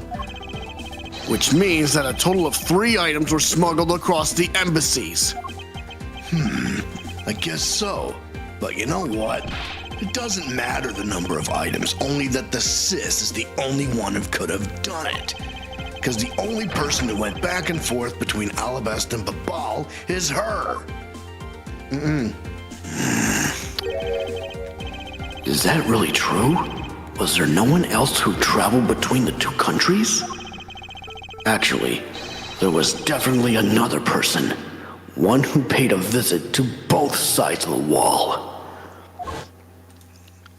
Oh, wait a minute. Objection! Is that really so, Agent Lang? What a lousy time to try and bluff your way out of this. I checked out what the guard said, along with the security camera's footage. You're not going to overturn my hypothesis that easily. Objection! But suppose there was some other way other than through the theater doors. What other way? The other entity that managed to cross the border unharmed. If I pointed out, it would open up a whole new possibility. Don't tell me we're gonna talk about Larry Butts. Oh boy. And so I hesitate to bring this out. As long as this entity exists, the impossible road becomes a possibility. It looks like you got some clever idea in mind. I do, and I can show it to you through a single piece of evidence. Fine then. Let's see this piece of evidence that will show me this other route. This piece of evidence will show us another way to move between the two countries. The chimney! Yeah, so let me see here. Yeah. I believe this is a piece of evidence that will show you how. Nope, that's not the it. wrong one. What about it? You're gonna have to explain, because I don't see another road or anything here. But how can you not see? Wolves are known for their keen eyesight. Sorry, but the only thing I see is the crud that you're hoping will stick to the wall. I need to think calmly about this and find that other road the smuggled goods took. This piece of evidence will show us another way to move between the two countries. What is Now, let me Storymo telling us? So hang on. Let me think about this. So remember, that's probably it. Because look, what do you think that blob is? It's a projectile, right? Yeah. So yeah, you can go across borders, but what if you wrapped it up in something and chucked it over the wall? Oh boy, I'm that may be it. I'm gonna test it. Take that! I was right. Agent Lang, I'm sure you are familiar with this unforgettable photo. That supernatural photo? Like I said before, humans can't fly. No, of course not. I understand that perfectly well.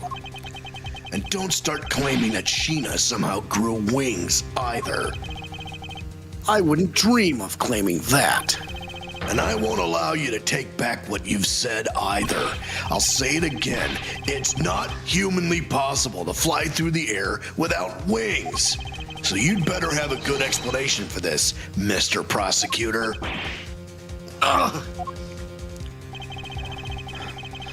But how can I prove who it was that flew through the air in this photo? Wait, not humanly possible? Eureka! Very well. You will have your explanation. Sounds like you have a good idea simmering inside that head of yours. Let's hear it. The face hidden within this photo's blurry trailed shadow is... The knife, maybe? Or the murder weapon? One of the statues. Oh. Naturally, the shadow is the third smuggled object, the Prima Duck statue replica. Because let's look at that again. Yeah, but because it's a hollow statue. Right. Hang on. You can't be serious. The Yatagarasu, or rather Callisto Yu, dressed as Agent Sheena, was inside Babal. She dressed the replica statue up in clothes and launched it through the air. Not so fast.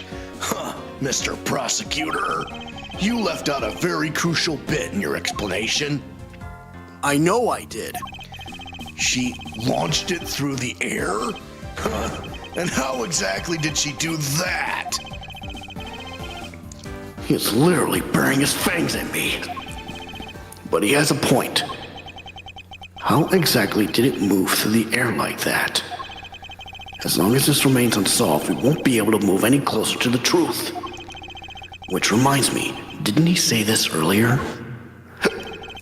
Hey sis, I remember that just before Ambassador Alba went to give his speech, he called you into his office, right? So just before the murder, Francisca was called here, right into this very room. If that's the case, then that may be another avenue I can pursue. Agent Lang, in order for me to answer that question, I will need to hear testimony from Ms. Von Karma. Huh? Oh? What are you up to now, pretty boy? Earlier, you mentioned something of interest to me. You said that just before the murder occurred, Ms. Von Karma had been in this room because Ambassador Alba had called for her. And for that reason alone, you believe her to be the killer. Yeah, I guess I did say something like that. In that case, I believe it is my duty to ask her what her side of the story is. You really think a criminal would tell us the honest truth? How dare you! As I've said numerous times, there is absolutely no proof that I am the killer. Miles Edgeworth, don't tell me you suspect me too? I don't. However, I can't ignore the fact that you were in this room at one point in time, which is why I would like to hear about it from you. Francisca, I feel that I still don't have enough information, which is why your testimony is incredibly important to the outcome of this case. Right. So, what would you like me to talk about?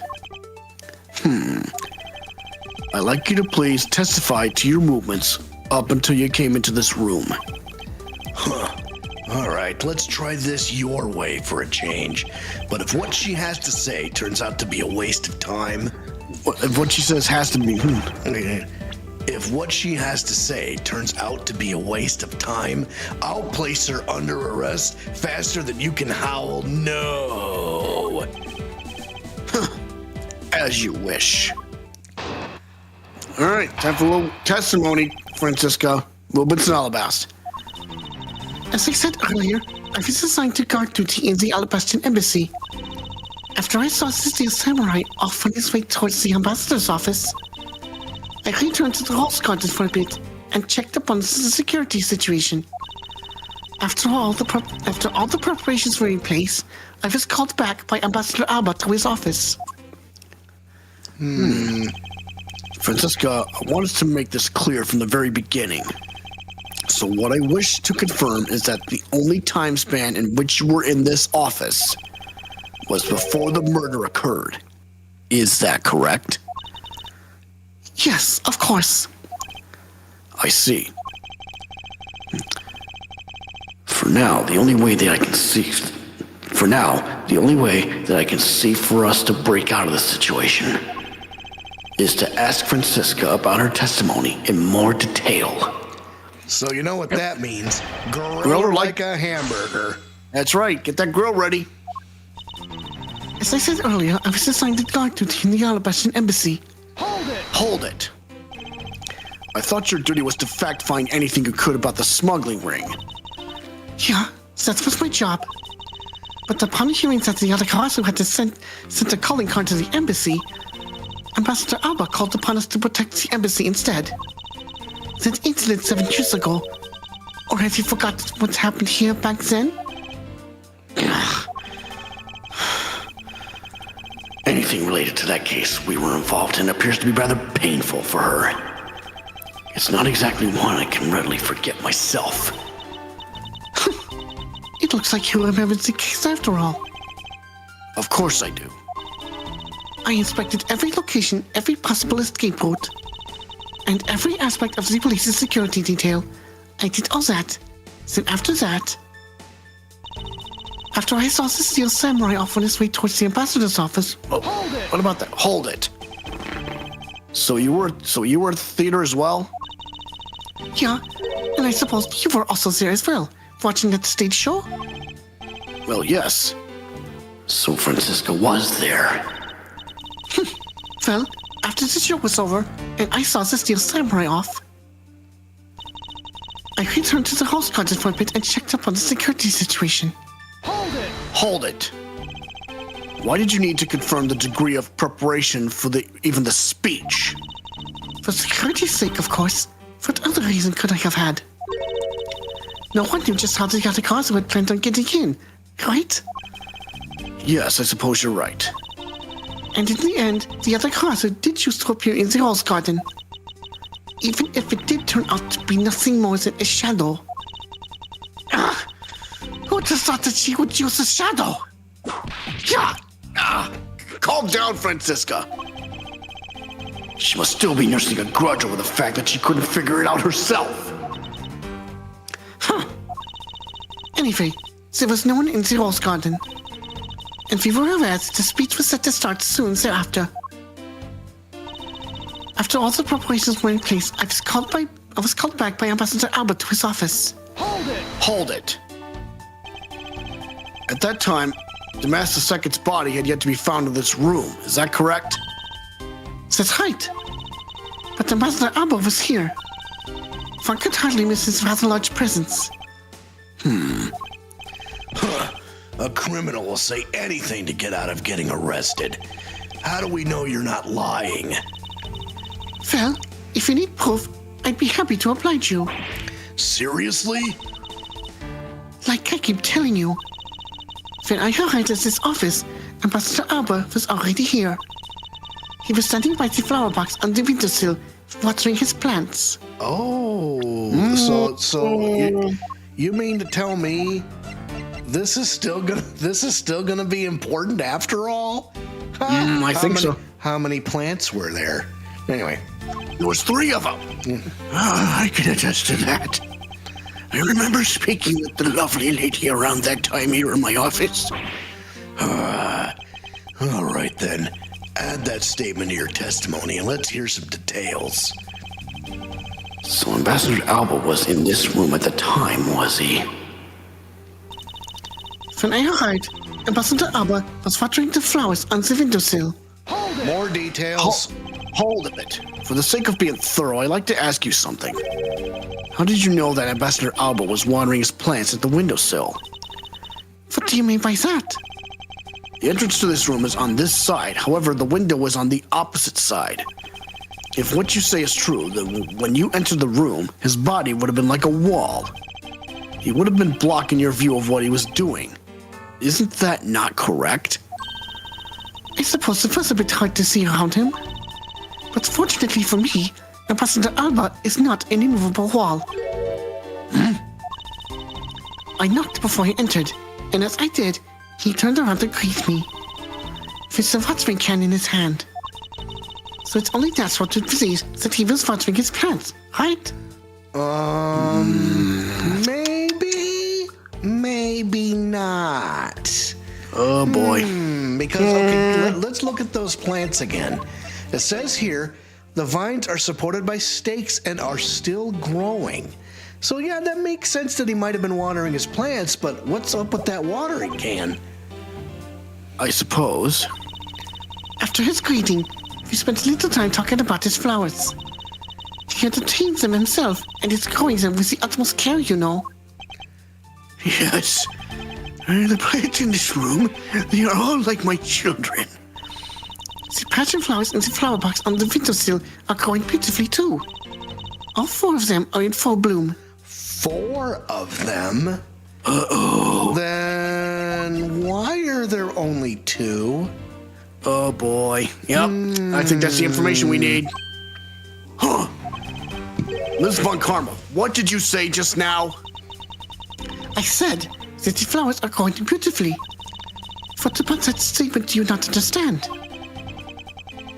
What do I not understand? I do not understand why a certain thing is the way it is.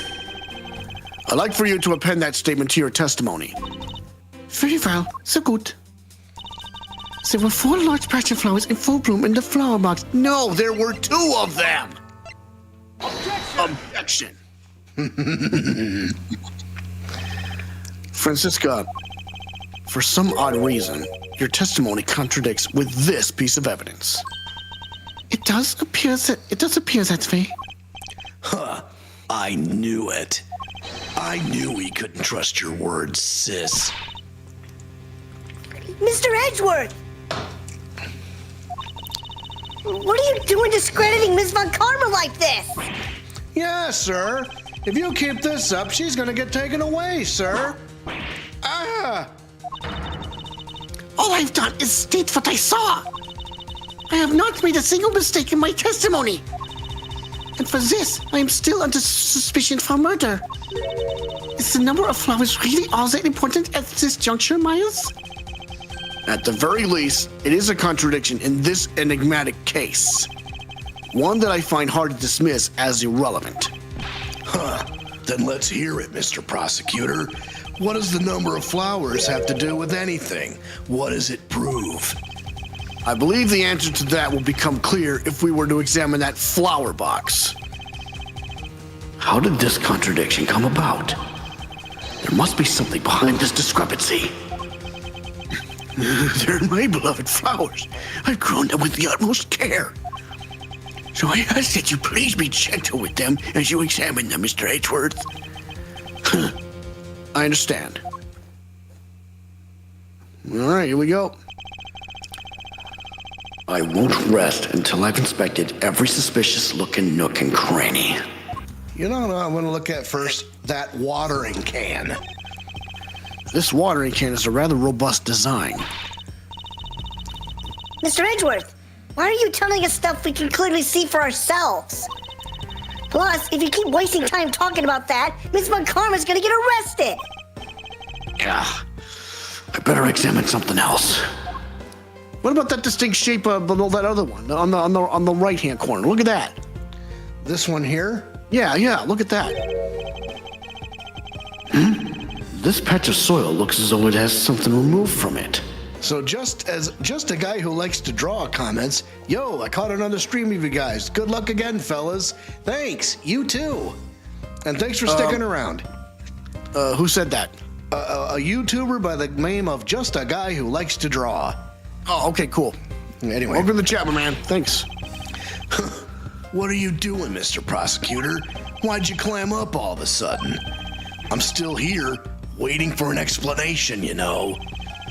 Did you know, Agent Lang, flowers are best appreciated in silence? It looks like two things were pulled out of this flower box. The other one. Oops, that's wrong. Okay. So I gotta deduce something? No, you don't have to deduce anything. The name of these flowers, I believe they're called passion flowers. Despite being called flowers, they are actually a species of vine. They appear to be growing well and are well supported by these plant supports. Yeah, but no matter how I look at it, it looks like there are only two here to me. You realize, don't you, sis, your little lie has failed you. Miles Edgeworth! Hurry up and shut this man up for me already!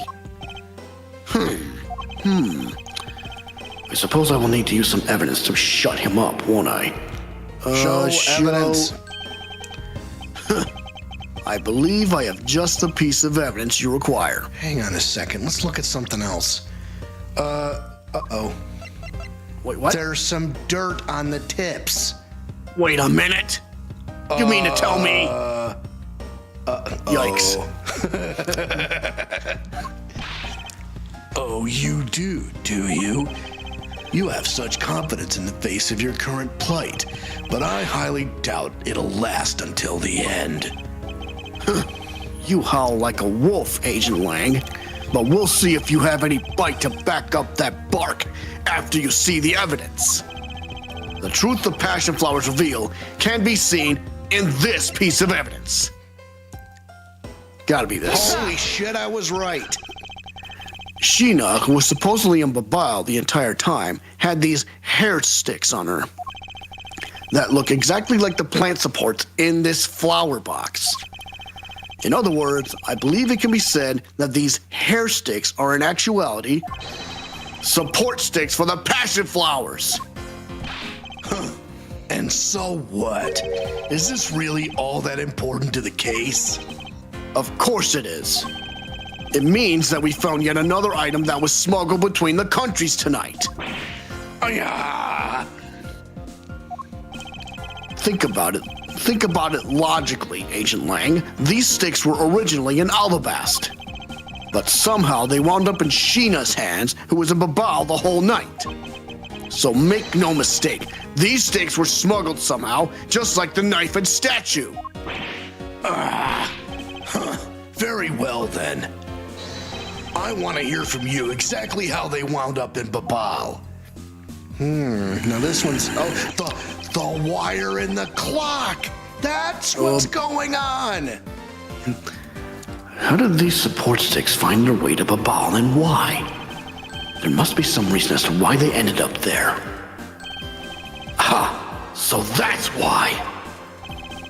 Agent Lang, if you would please take a look at this and tell me its shape. It's just another stick, isn't it? And so it is. But the shape of the support sticks is what's important. For when they are used with something in this room, that's when it all comes into focus. The ceiling fan in crossbow. Oh, no, yeah, but the ceiling fan, but the ceiling fan in Babal, remember? It was crashed. Uh-huh. And the object that completes the picture when used with the support sticks is the crossbow, yeah. Eureka! That's a crossbow. Wait, you're not really suggesting... I am. These hair sticks, or rather plant support sticks, they make for perfect arrows.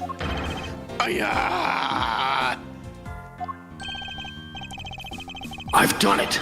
I found the common thread that connects the two offices. But this thread has yet to be completely untangled.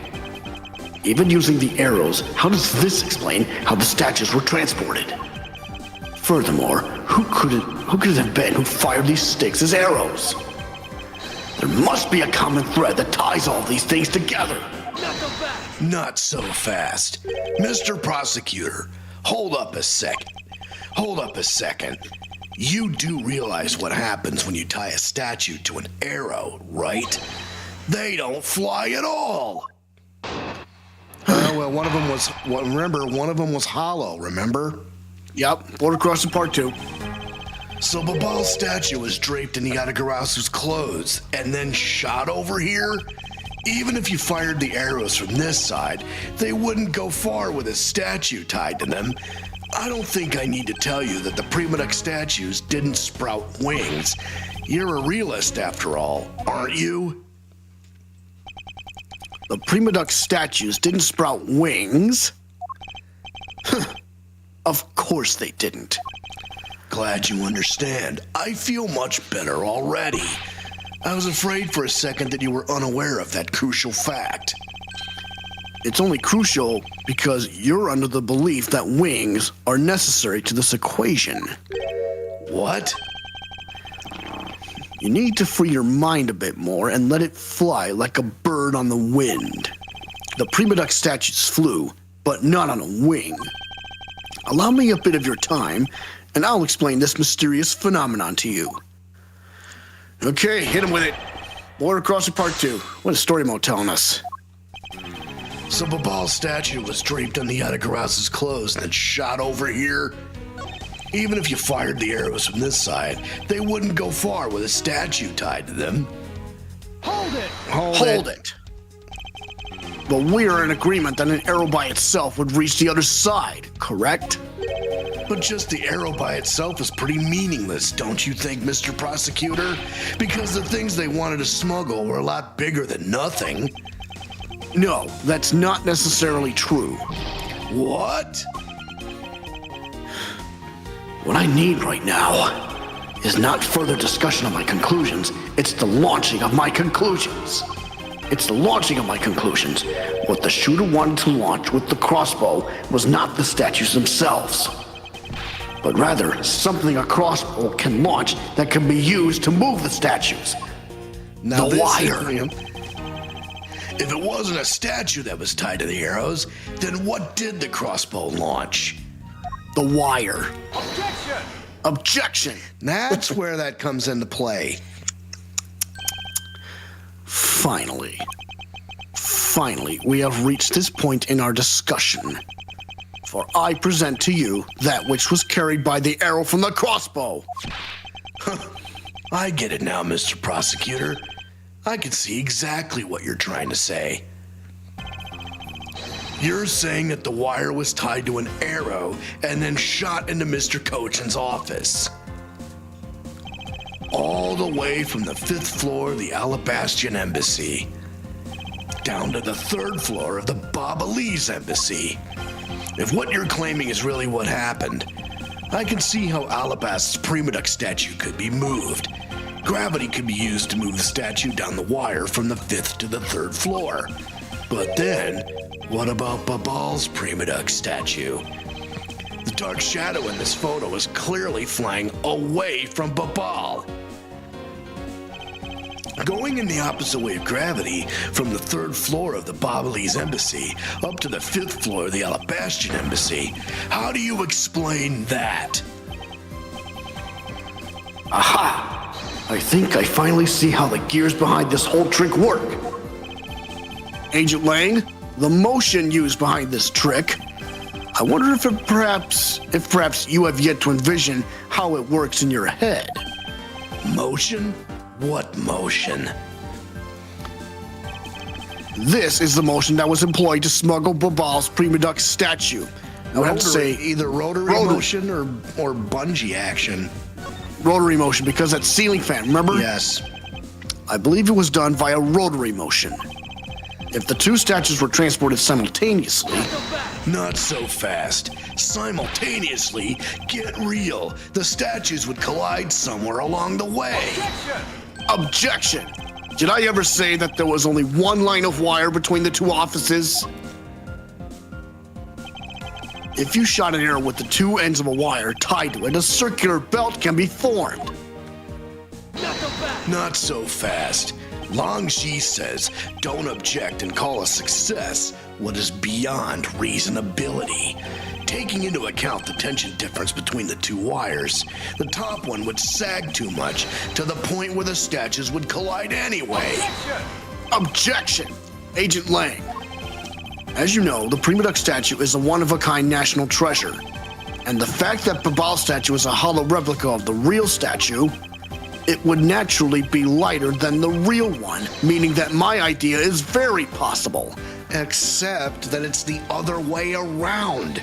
Oh wait, never mind. Babal's was a fake. Never mind. Long Shi says, oh. Here's what I believe happened.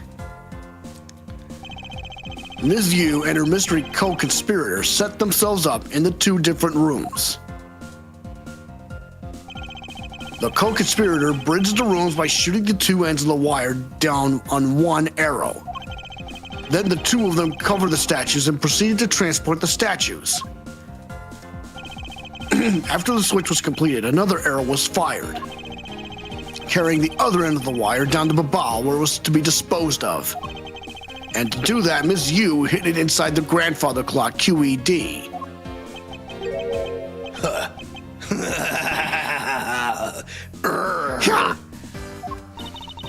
Is this puzzle right, Agent Lang? That I'm not the killer? Not yet, sis. I still haven't had my dessert yet. Right, Mr. Prosecutor? The proof is in the pudding, as it were. Pudding is a nice dessert. So, do you think you can do it? Can you prove that what you said is what happened? Because remember, if you can't, I'll be taking a certain someone back home with me as a souvenir. I agree that as long as there is no proof, my hypothesis remains just that. However, what I have laid out is no mere hypothesis, for there is one more piece of evidence. One more? This should be interesting. You think you have a piece of evidence that will turn your hypothesis into fact? Well then, let's see it, Mr. Prosecutor. The thing that made it possible to create a circular belt out of a length of wire. I believe that it is right here in this very room. Yep. Now then, I believe this is what made the circular belt transportation method possible. Now we get to the heart of the matter. Looks like you dropped another bomb on us again. The last piece to the trick are two pulleys? Precisely. The ceiling fans double as pulleys in this case. And thanks to the fact that there is one installed in each of the offices, the ceiling fan's made for the perfect pulley set for the wire to run on.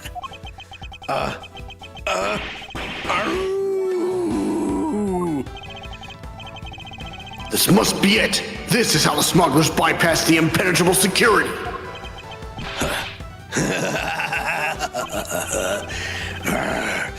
You really are something else, Mr. Prosecutor. I bet you figured it all out already, haven't you? You know who the big hotshot that set up this real-life stage show is, don't you? The person who set up this rather large and complex stage show needs to be someone who had foreknowledge of the existence of a ceiling fan in both the Allebahstian and Babahlese offices, and that the passion flower support stakes could be used as arrows. The real mastermind behind this case. Well, don't you dare make this wolf wait for his food. Why are you so hesitant, Miles Edgeworth? If you can't say who it is, why don't you present something like you always do? A single point of the finger here in this case will explode into an international incident. However, it's already too late for me to stop the forward momentum. It appears that I have no choice now but to rush in. There is a piece of evidence that will point us to who the mysterious mastermind is. Wait a minute. Now Could we it gotta, be? It could be this. Okay, what does story mode tell us? Well, the flowers, yeah. So This smuggling could not have been possible without the use of the crossbow. Furthermore, the arrows that were shot by the crossbow were plucked, as it were, from the flower box in this very room. They were planted so long ago that the passion flowers had the time to grow so big that Ms. Von Karma didn't even notice the arrows when she visited this room today. On top of all this, the fact that the culprit knew that both offices had ceiling fans tells us that the person has very detailed information on the embassy's layout. So as you may have already guessed, the person I am accusing of hatching this plan is the person who grew the flowers in the flower box with the utmost care. Thus, it can only be you, Quercus alba.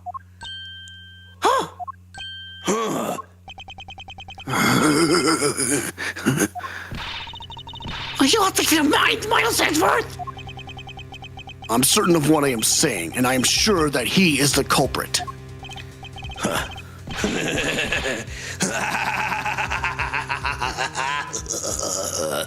And YouTuber Just a Guy Who Likes to Draw says, all right, no offense to you guys, but I feel like watching something else. I'm not good at watching live streams, so I'll be going. Once again, good luck to you. Maybe I'll catch you on the stream. Hey, thanks for stopping by, even if it was only for a few moments.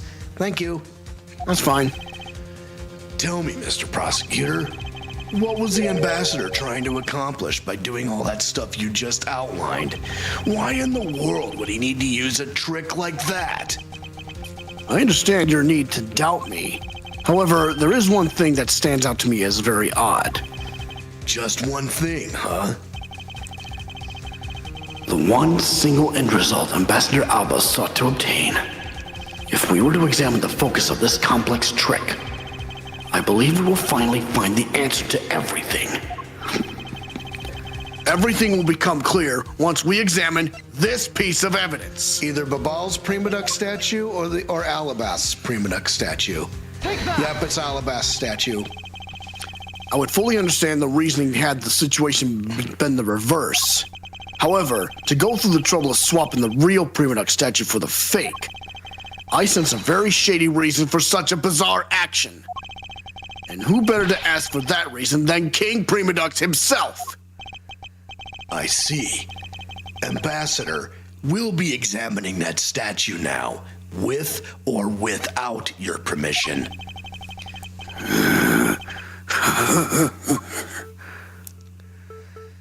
Look on the... Now there's the fingerprint. These are Mr. Cochin's fingerprints. The fact that they're on here suggests that this statue once belonged to Babal. So it was smuggled from Babal to Allebahst, huh? Why was there a need for them to smuggle it in? Look where else. A shield, huh? There doesn't seem to be anything unusual about it. I bet it's supposed to mean that the guy is protecting something. I don't think it's supposed to have that deep of a meaning behind it. Except probably it is.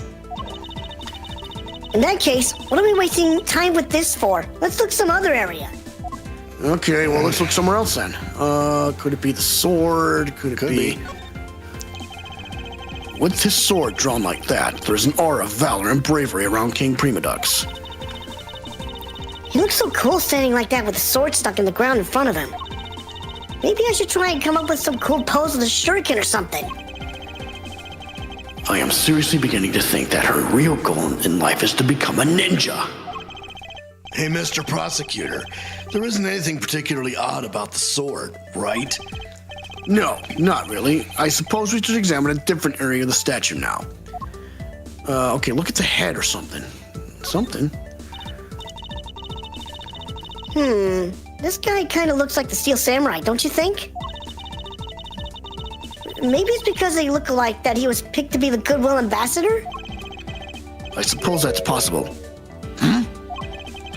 Take a look at this area around the base of his neck. It looks like a gap. Hey, you're right! Maybe it's meant to be some kind of secret. Perhaps it's possible to open the statue from this gap in its construction. What? Hurry up and open it, Miles! All right, here goes. Uh-oh. The plates! Wow, it really did open up! Hey, what's this thing that fell out? I believe a more thorough examination of it is required. The plates. Yeah, the What is- counterfeit plates. What in the hell is this? Hey, is this what I think it is? It's a plate for making counterfeit bills. Somehow, it appears that we've at long last arrived at the exit to this complex labyrinth. We finally hold within our hands one of the counterfeit money plates. And the reason why the replica was smuggled into Allebahstian to begin with. Counterfeit plate dated. Counterfeit plate data jotted down in my organizer. This was found from within the fake Prima Duck statue Alba smuggled into his country. Well, that's why it was hollow, because it was hiding the plates. Holy shit. Oh boy. The Prima Duck statue can only be handled by the ambassador or the secretariat. And the replica is nothing more than a hollow shell covered in gold. These two circumstances make the statue the ideal object in which to hide contraband. After receiving the statue containing the counterfeit plate from Sheena, the ambassador had the misfortune of accidentally running into Damas II. Surprised by the thief, the ambassador raised the replica statue at Damas II and... Wham! Then, in order to frame the steel samurai of the murder, he covered the samurai sword in blood. Well, Ambassador Alba?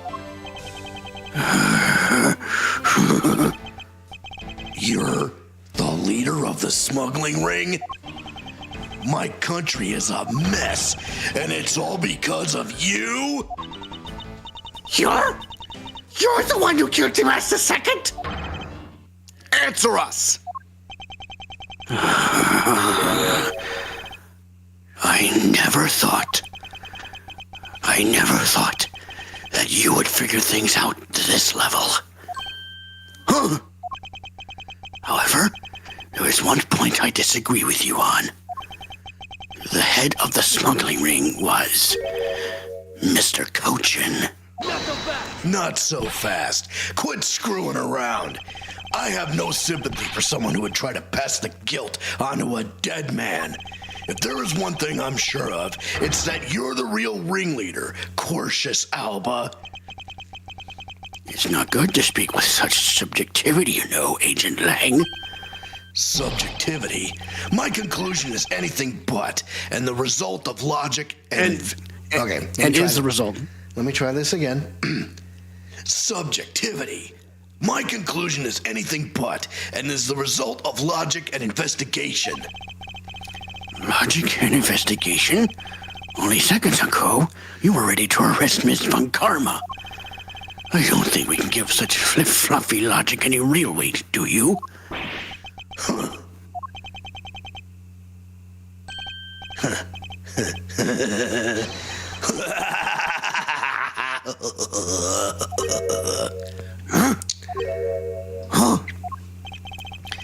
It looks like you still don't get why I came back. Excuse me? You see, the reason I came back is so that I could sink my fangs into your wrinkly old neck. From the very beginning, my real target has been you. What? Agent Lang, I demand an explanation. Sorry, sis. I didn't mean to put you through all that. I knew you were innocent from the very beginning. You did? I knew that this whole incident had been meticulously planned and prepared for.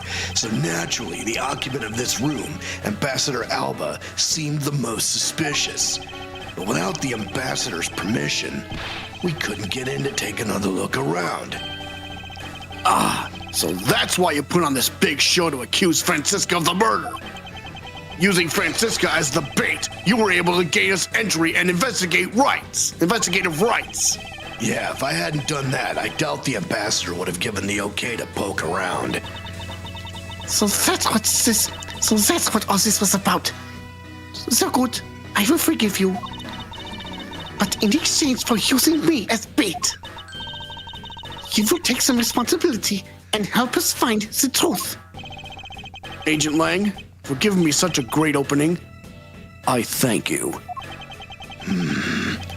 You know, I just knew, Mr. Prosecutor, that somehow if we were able to find some proof by investigating this room, that you would be able to figure out the real culprit with your special brand of logic. The evidence detectives collect combined with the logic of a prosecutor. That's just as it should be in a prosecutor-detective team, right? I don't know about all that, but one thing I do know is that I'm itching to see that old man get what's coming to him. Oh, you're quite scary when you want to be, aren't you? Hey, you were the one who was planning to use me to push all the guilt onto the sis. But unfortunately for you, you misjudged me. Agent Lang, I wish for you to stop trying to intimidate me. What we need right now is evidence and proof. I wonder if you have what is necessary to prove that I am the head of the smuggling ring. Objection! Eisbruch! Don't be such a sore loser! If you really are the head of the smuggling ring, then you should acknowledge your crimes with dignity! Dignity? That is nothing more than a fool's insincere display of strength. If you really wish for me to acknowledge my crimes, then I would like to first see some of this thing you call evidence. I tell you, I knew nothing, really. I didn't even know that a counterfeit plate was hidden inside that statue. Objection! You swapped a real statue that vested in your country the authority to rule for a fake. It doesn't make any sense that you didn't know anything. It doesn't make sense. Where doesn't it make sense? Can you prove that it doesn't make sense? Gah! He's really got us. He's turned the entire situation around against us. The proof that Interpol has been after which points to this man as the ringleader. If we can somehow find that proof now, then we can see to it that justice is finally served. Is there nothing I can use to break this case wide open?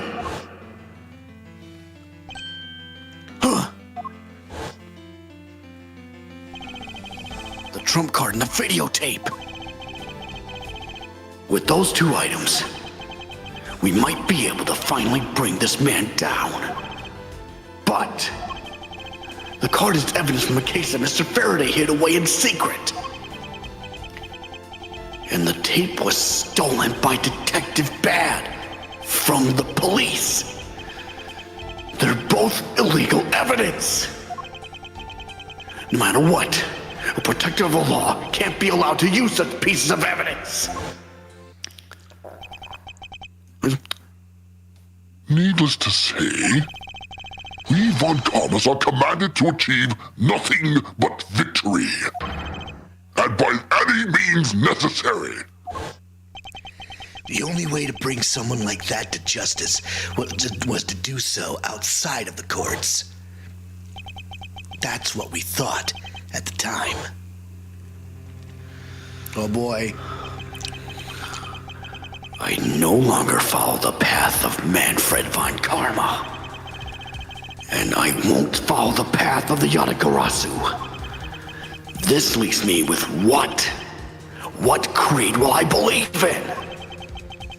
If I want to pursue the truth, then I will sully my hands in illegality. And if I want to pursue justice, then I will lose the truth. What is the law and what is justice? And which path is a prosecutor supposed to follow? That choice is one I must make by my own head, here and now. It's gotta be used the trump card. No, he's not gonna use it. I am a prosecutor, and I can't allow myself to use evidence such as these. Mr. Edgeworth, if you don't do something, Ambassador Alba is gonna get away with it! Yeah, I know, but... Icebrook! What are you holding back for? The only thing Von Karma should pursue is the perfect proof. If you really do have what it takes to complete our argument, then there is absolutely no reason not to use it. Not so fast. Long Ji says the reason people judge people is because people are people. People weren't born to be chained to the law. Laws were born to protect the people. You're the only one here right now who can put this guy out to pasture. And that is the only way a second or a third generation of Zhengfa's people will be born. Can you really still hesitate, knowing the fate of a nation rests in your hands? There is no limit to the law. Any limit that exists was set there by man. When a person goes beyond that limit, then the law too crosses into new territory. For what reason were laws invented? The answer to that is what I must now show. Ambassador Alba, I wonder if you might recognize this. Oh, I wonder what that card is. I've never seen that before in my life. It's a directives card used by the leader of the ring to relay instructions to his subordinates. Oh, is that what it is? This card was sent to the real culprit behind the KG-8 incident 10 years ago. A man by the name of Mr. Manny Cochin. Oh, so why do you have such a card in your possession? Because it was hand-delivered to me by a certain great thief, the Yatagarasu. The Yatagarasu gave that to you?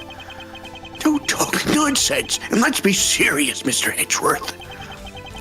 Do you have any proof that the card contains direction from the ringleader? I'll have you know that the card is not the only thing I was given. What? What? He's showing the evidence anyway, isn't he? Yeah, I guess they talked him out of it. So yeah, he wants to follow his own creed, but then yeah. So there you go. Doesn't matter. This contains security footage that was shot just before the start of the KG-8 incident. The KG-8 incident? The card and the video. These two pieces of evidence are what will seal your fate. Very interesting. I must admit I'm very curious now. Very curious indeed in these case-deciding pieces of evidence you've presented. The prey the Yatagarasu has been chasing all this time now stands before me. I can't allow this man who has had free reign for 10 long years to simply walk away. Now is the time for me to bring to fruition the valiant spirit that was given to me. March 15th, 1:34 a.m. Theatre Neutralis, lobby. So, this is an interesting thing that you wanted to show me. The truth, the trump card, and the videotape. These two pieces of evidence together make for the ultimate hand. And this is where the real meaning behind Detective Bad's words will be realized. Detective Gumshoe. Yes, sir. What you see here is security footage shot just before the KG-8 murder occurred. From this footage, we know that the card is a directives card from the smuggling ring. This is the section that proves that the card was used to relay an order. This right here, I think. Take that! As you can see, Mr. Cochin is holding the card in his right hand. I see. The killer is indeed holding a card with the exact same design on it. But that card and the one you have, just because they look the same doesn't mean that they are, does it now? But there is a very easy way for me to prove that they are, in fact, one and the same. All we have to do is simply take a look at this. Look at the back, the blood. Yep. This dark red blood, yes, this is your proof. Proof that the orders on this card were played out in that terrible tragedy. The blood belonged to the victim of the KG-8 incident. With a bit of DNA testing, we can very easily verify that as fact.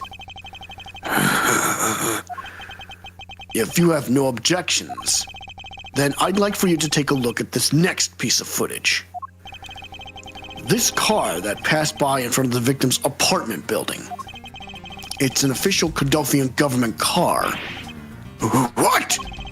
Detective Gumshoe, if you could please magnify the footage. This area of the footage directly links the smuggling ring with Kadofia. This? What? It's the card. The shape of this pocket and the directive's card in it. It tells us that, without a doubt, this person in this car is Mr. Cochin.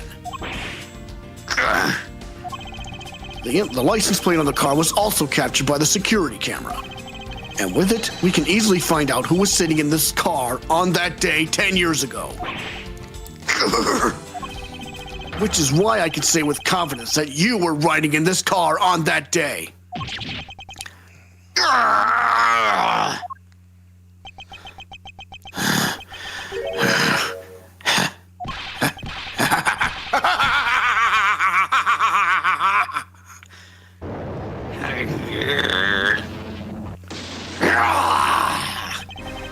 You've done well, boy, to make it this far.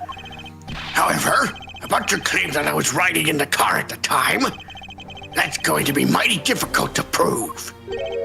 How so? The Principality of Kadofia no longer exists. So naturally, all records from that time period also no longer exist. That arrogance. What it really means is he's already erased all traces of them. Are we finished here, boy? The only weapon I have left to me now is this piece of footage. There must be something here that I can use against him. Is it that badge? Yep, it's got to be that badge. What the hell? Ambassador Alba! Yes? What is it? You were once an army man in the service of Kadofia. And it was you who made the many missions you participated in successes, correct? Why the sudden backhanded praises, boy? Although, to be sure, the brilliant medals on my breast were awarded to me during the era of Kadofia. But now, I am the only one who owns this particular medal. And there you have it. In that case, the only person it could be who is sitting in this car is you. How do you figure that? by the medal captured here in this footage. It is clearly the same exact medal as the one on your chest. What? What? His skin's cracking. This is how it will be, but I won't look back. For this is the path that I have chosen.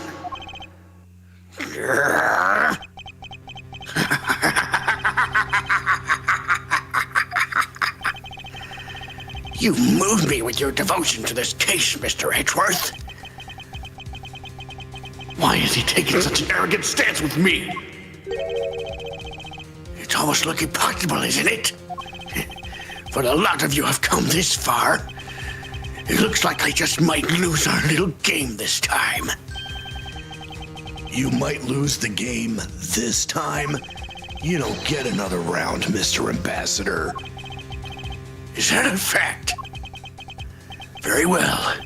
I've decided to confess and admit my guilt. What? What? You're going to confess?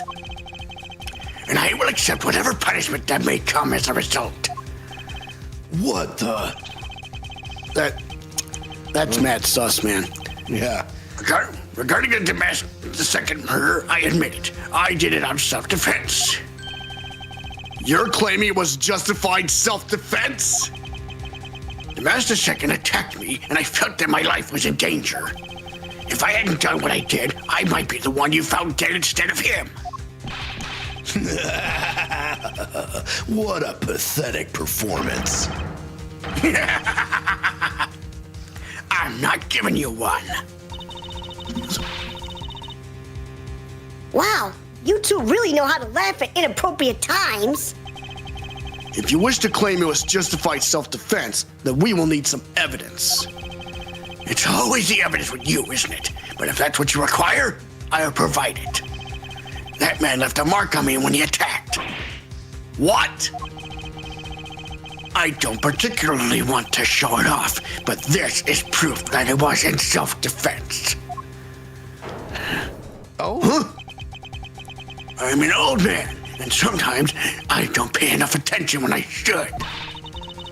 But the Master Second didn't have a single weapon on his body.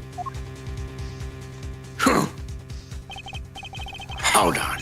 It's nothing to get worked up over. It's nothing to get worked up over because I hid the weapon. You hid it? I'm sorry, but as you know, a murder is a murder, even if it's in self-defense. And I couldn't let it become public, seeing as how I am an ambassador. This is the weapon you seek, my special bonsai trimming shears. What? What? Hang on. Ugh, it's covered in blood. He was trembling quite badly during our struggle, but that's when he grabbed the shears that were sitting in my office and attacked. So you see, it was an act of self-defense. Is he right, Mr. Edgeworth? I don't know, but whoever this new follower is has named themselves Francisca _von _karma_. Thank you so much. So probably just a fan. Since he has both the wound and the weapon that caused it, it's enough to declare it so. Ambassador Alba's wound data jotted down in my organizer. Ambassador Alba claims it's proof he was stabbed by Damascus II, so it was justified defense. No way! Oh, which reminds me, I guess there is still one more accusation I need to resolve. Smuggling and counterfeiting. Unfortunately, all of that is my secretary's doing. I had no knowledge it was going on. Not so fast. Stop spewing nonsense. You're trying to throw my investigation under the bus in your desperation. If you want to get real honest, everything in this case can be connected to you. And Francisca von Karma says, I don't know why, but I thought the two controllers were pit bulls. Well, I guess they do have a distinct coat, but anyway. The murder of Damascus II was done in self-defense? Yeah, In my trials, no man escapes his crime alive. Perhaps so, if you were my opponent in court. However, there is one very important fact that I think you may have forgotten. And what is that?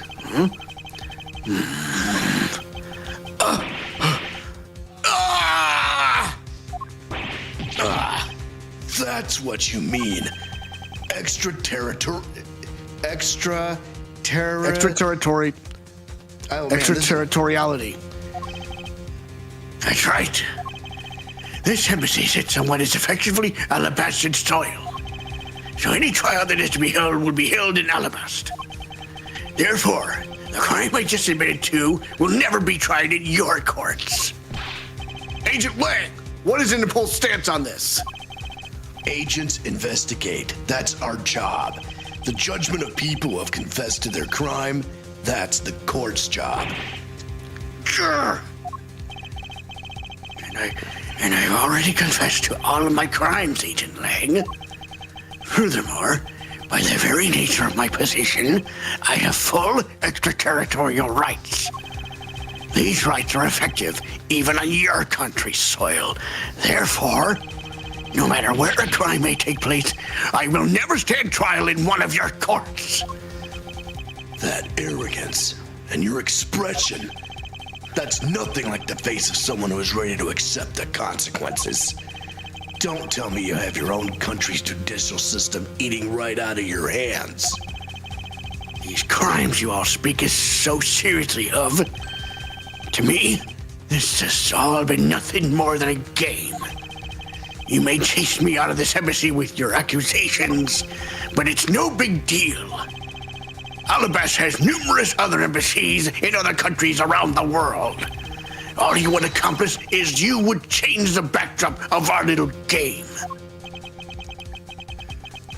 These two layers of protection that extraterritoriality provides him. This is why he's one of those who cannot be brought to court. You see now, don't you? I live in a whole different world than you. Now, if you'll excuse me, I need to go and fetch your eviction papers. Oh boy. Is there nothing we can do? To be continued. Yeah, we're gonna have to cut it short here. Oh boy. Oh, man. So okay. He who is above the law. So that'll be the next one. When we come back from vacation, we will finish this off or we'll do 2 episodes. So we have to shout out quite a few people here. First, we need to shout out Francisca von Karma, the underscore everything, who followed us just a moment ago. Thank you so much. We want to thank the Gamer Biker. The Gamer Biker? I thought it was. Well, yeah. Okay. I mean, yeah. Never mind that. Why don't we make this bigger? Catstreams 2000, who rated us with a party of 4. Thank you so much. Thanks, Josh Dickerson, for coming to hang out. Dilos, thanks for coming out. Killer Karma Gaming, thanks for stopping by. All of you guys and your support makes this channel possible, and we wouldn't be who we are without you. So thank you very much. So we're going to get ready to soak up some rays. I got one more day of work to go through. Until then, I'm the Cannonball Alex Steele. I am the Package Angel Steel. We are the Steel Twins. And we are for real. Top guys out. Ciao.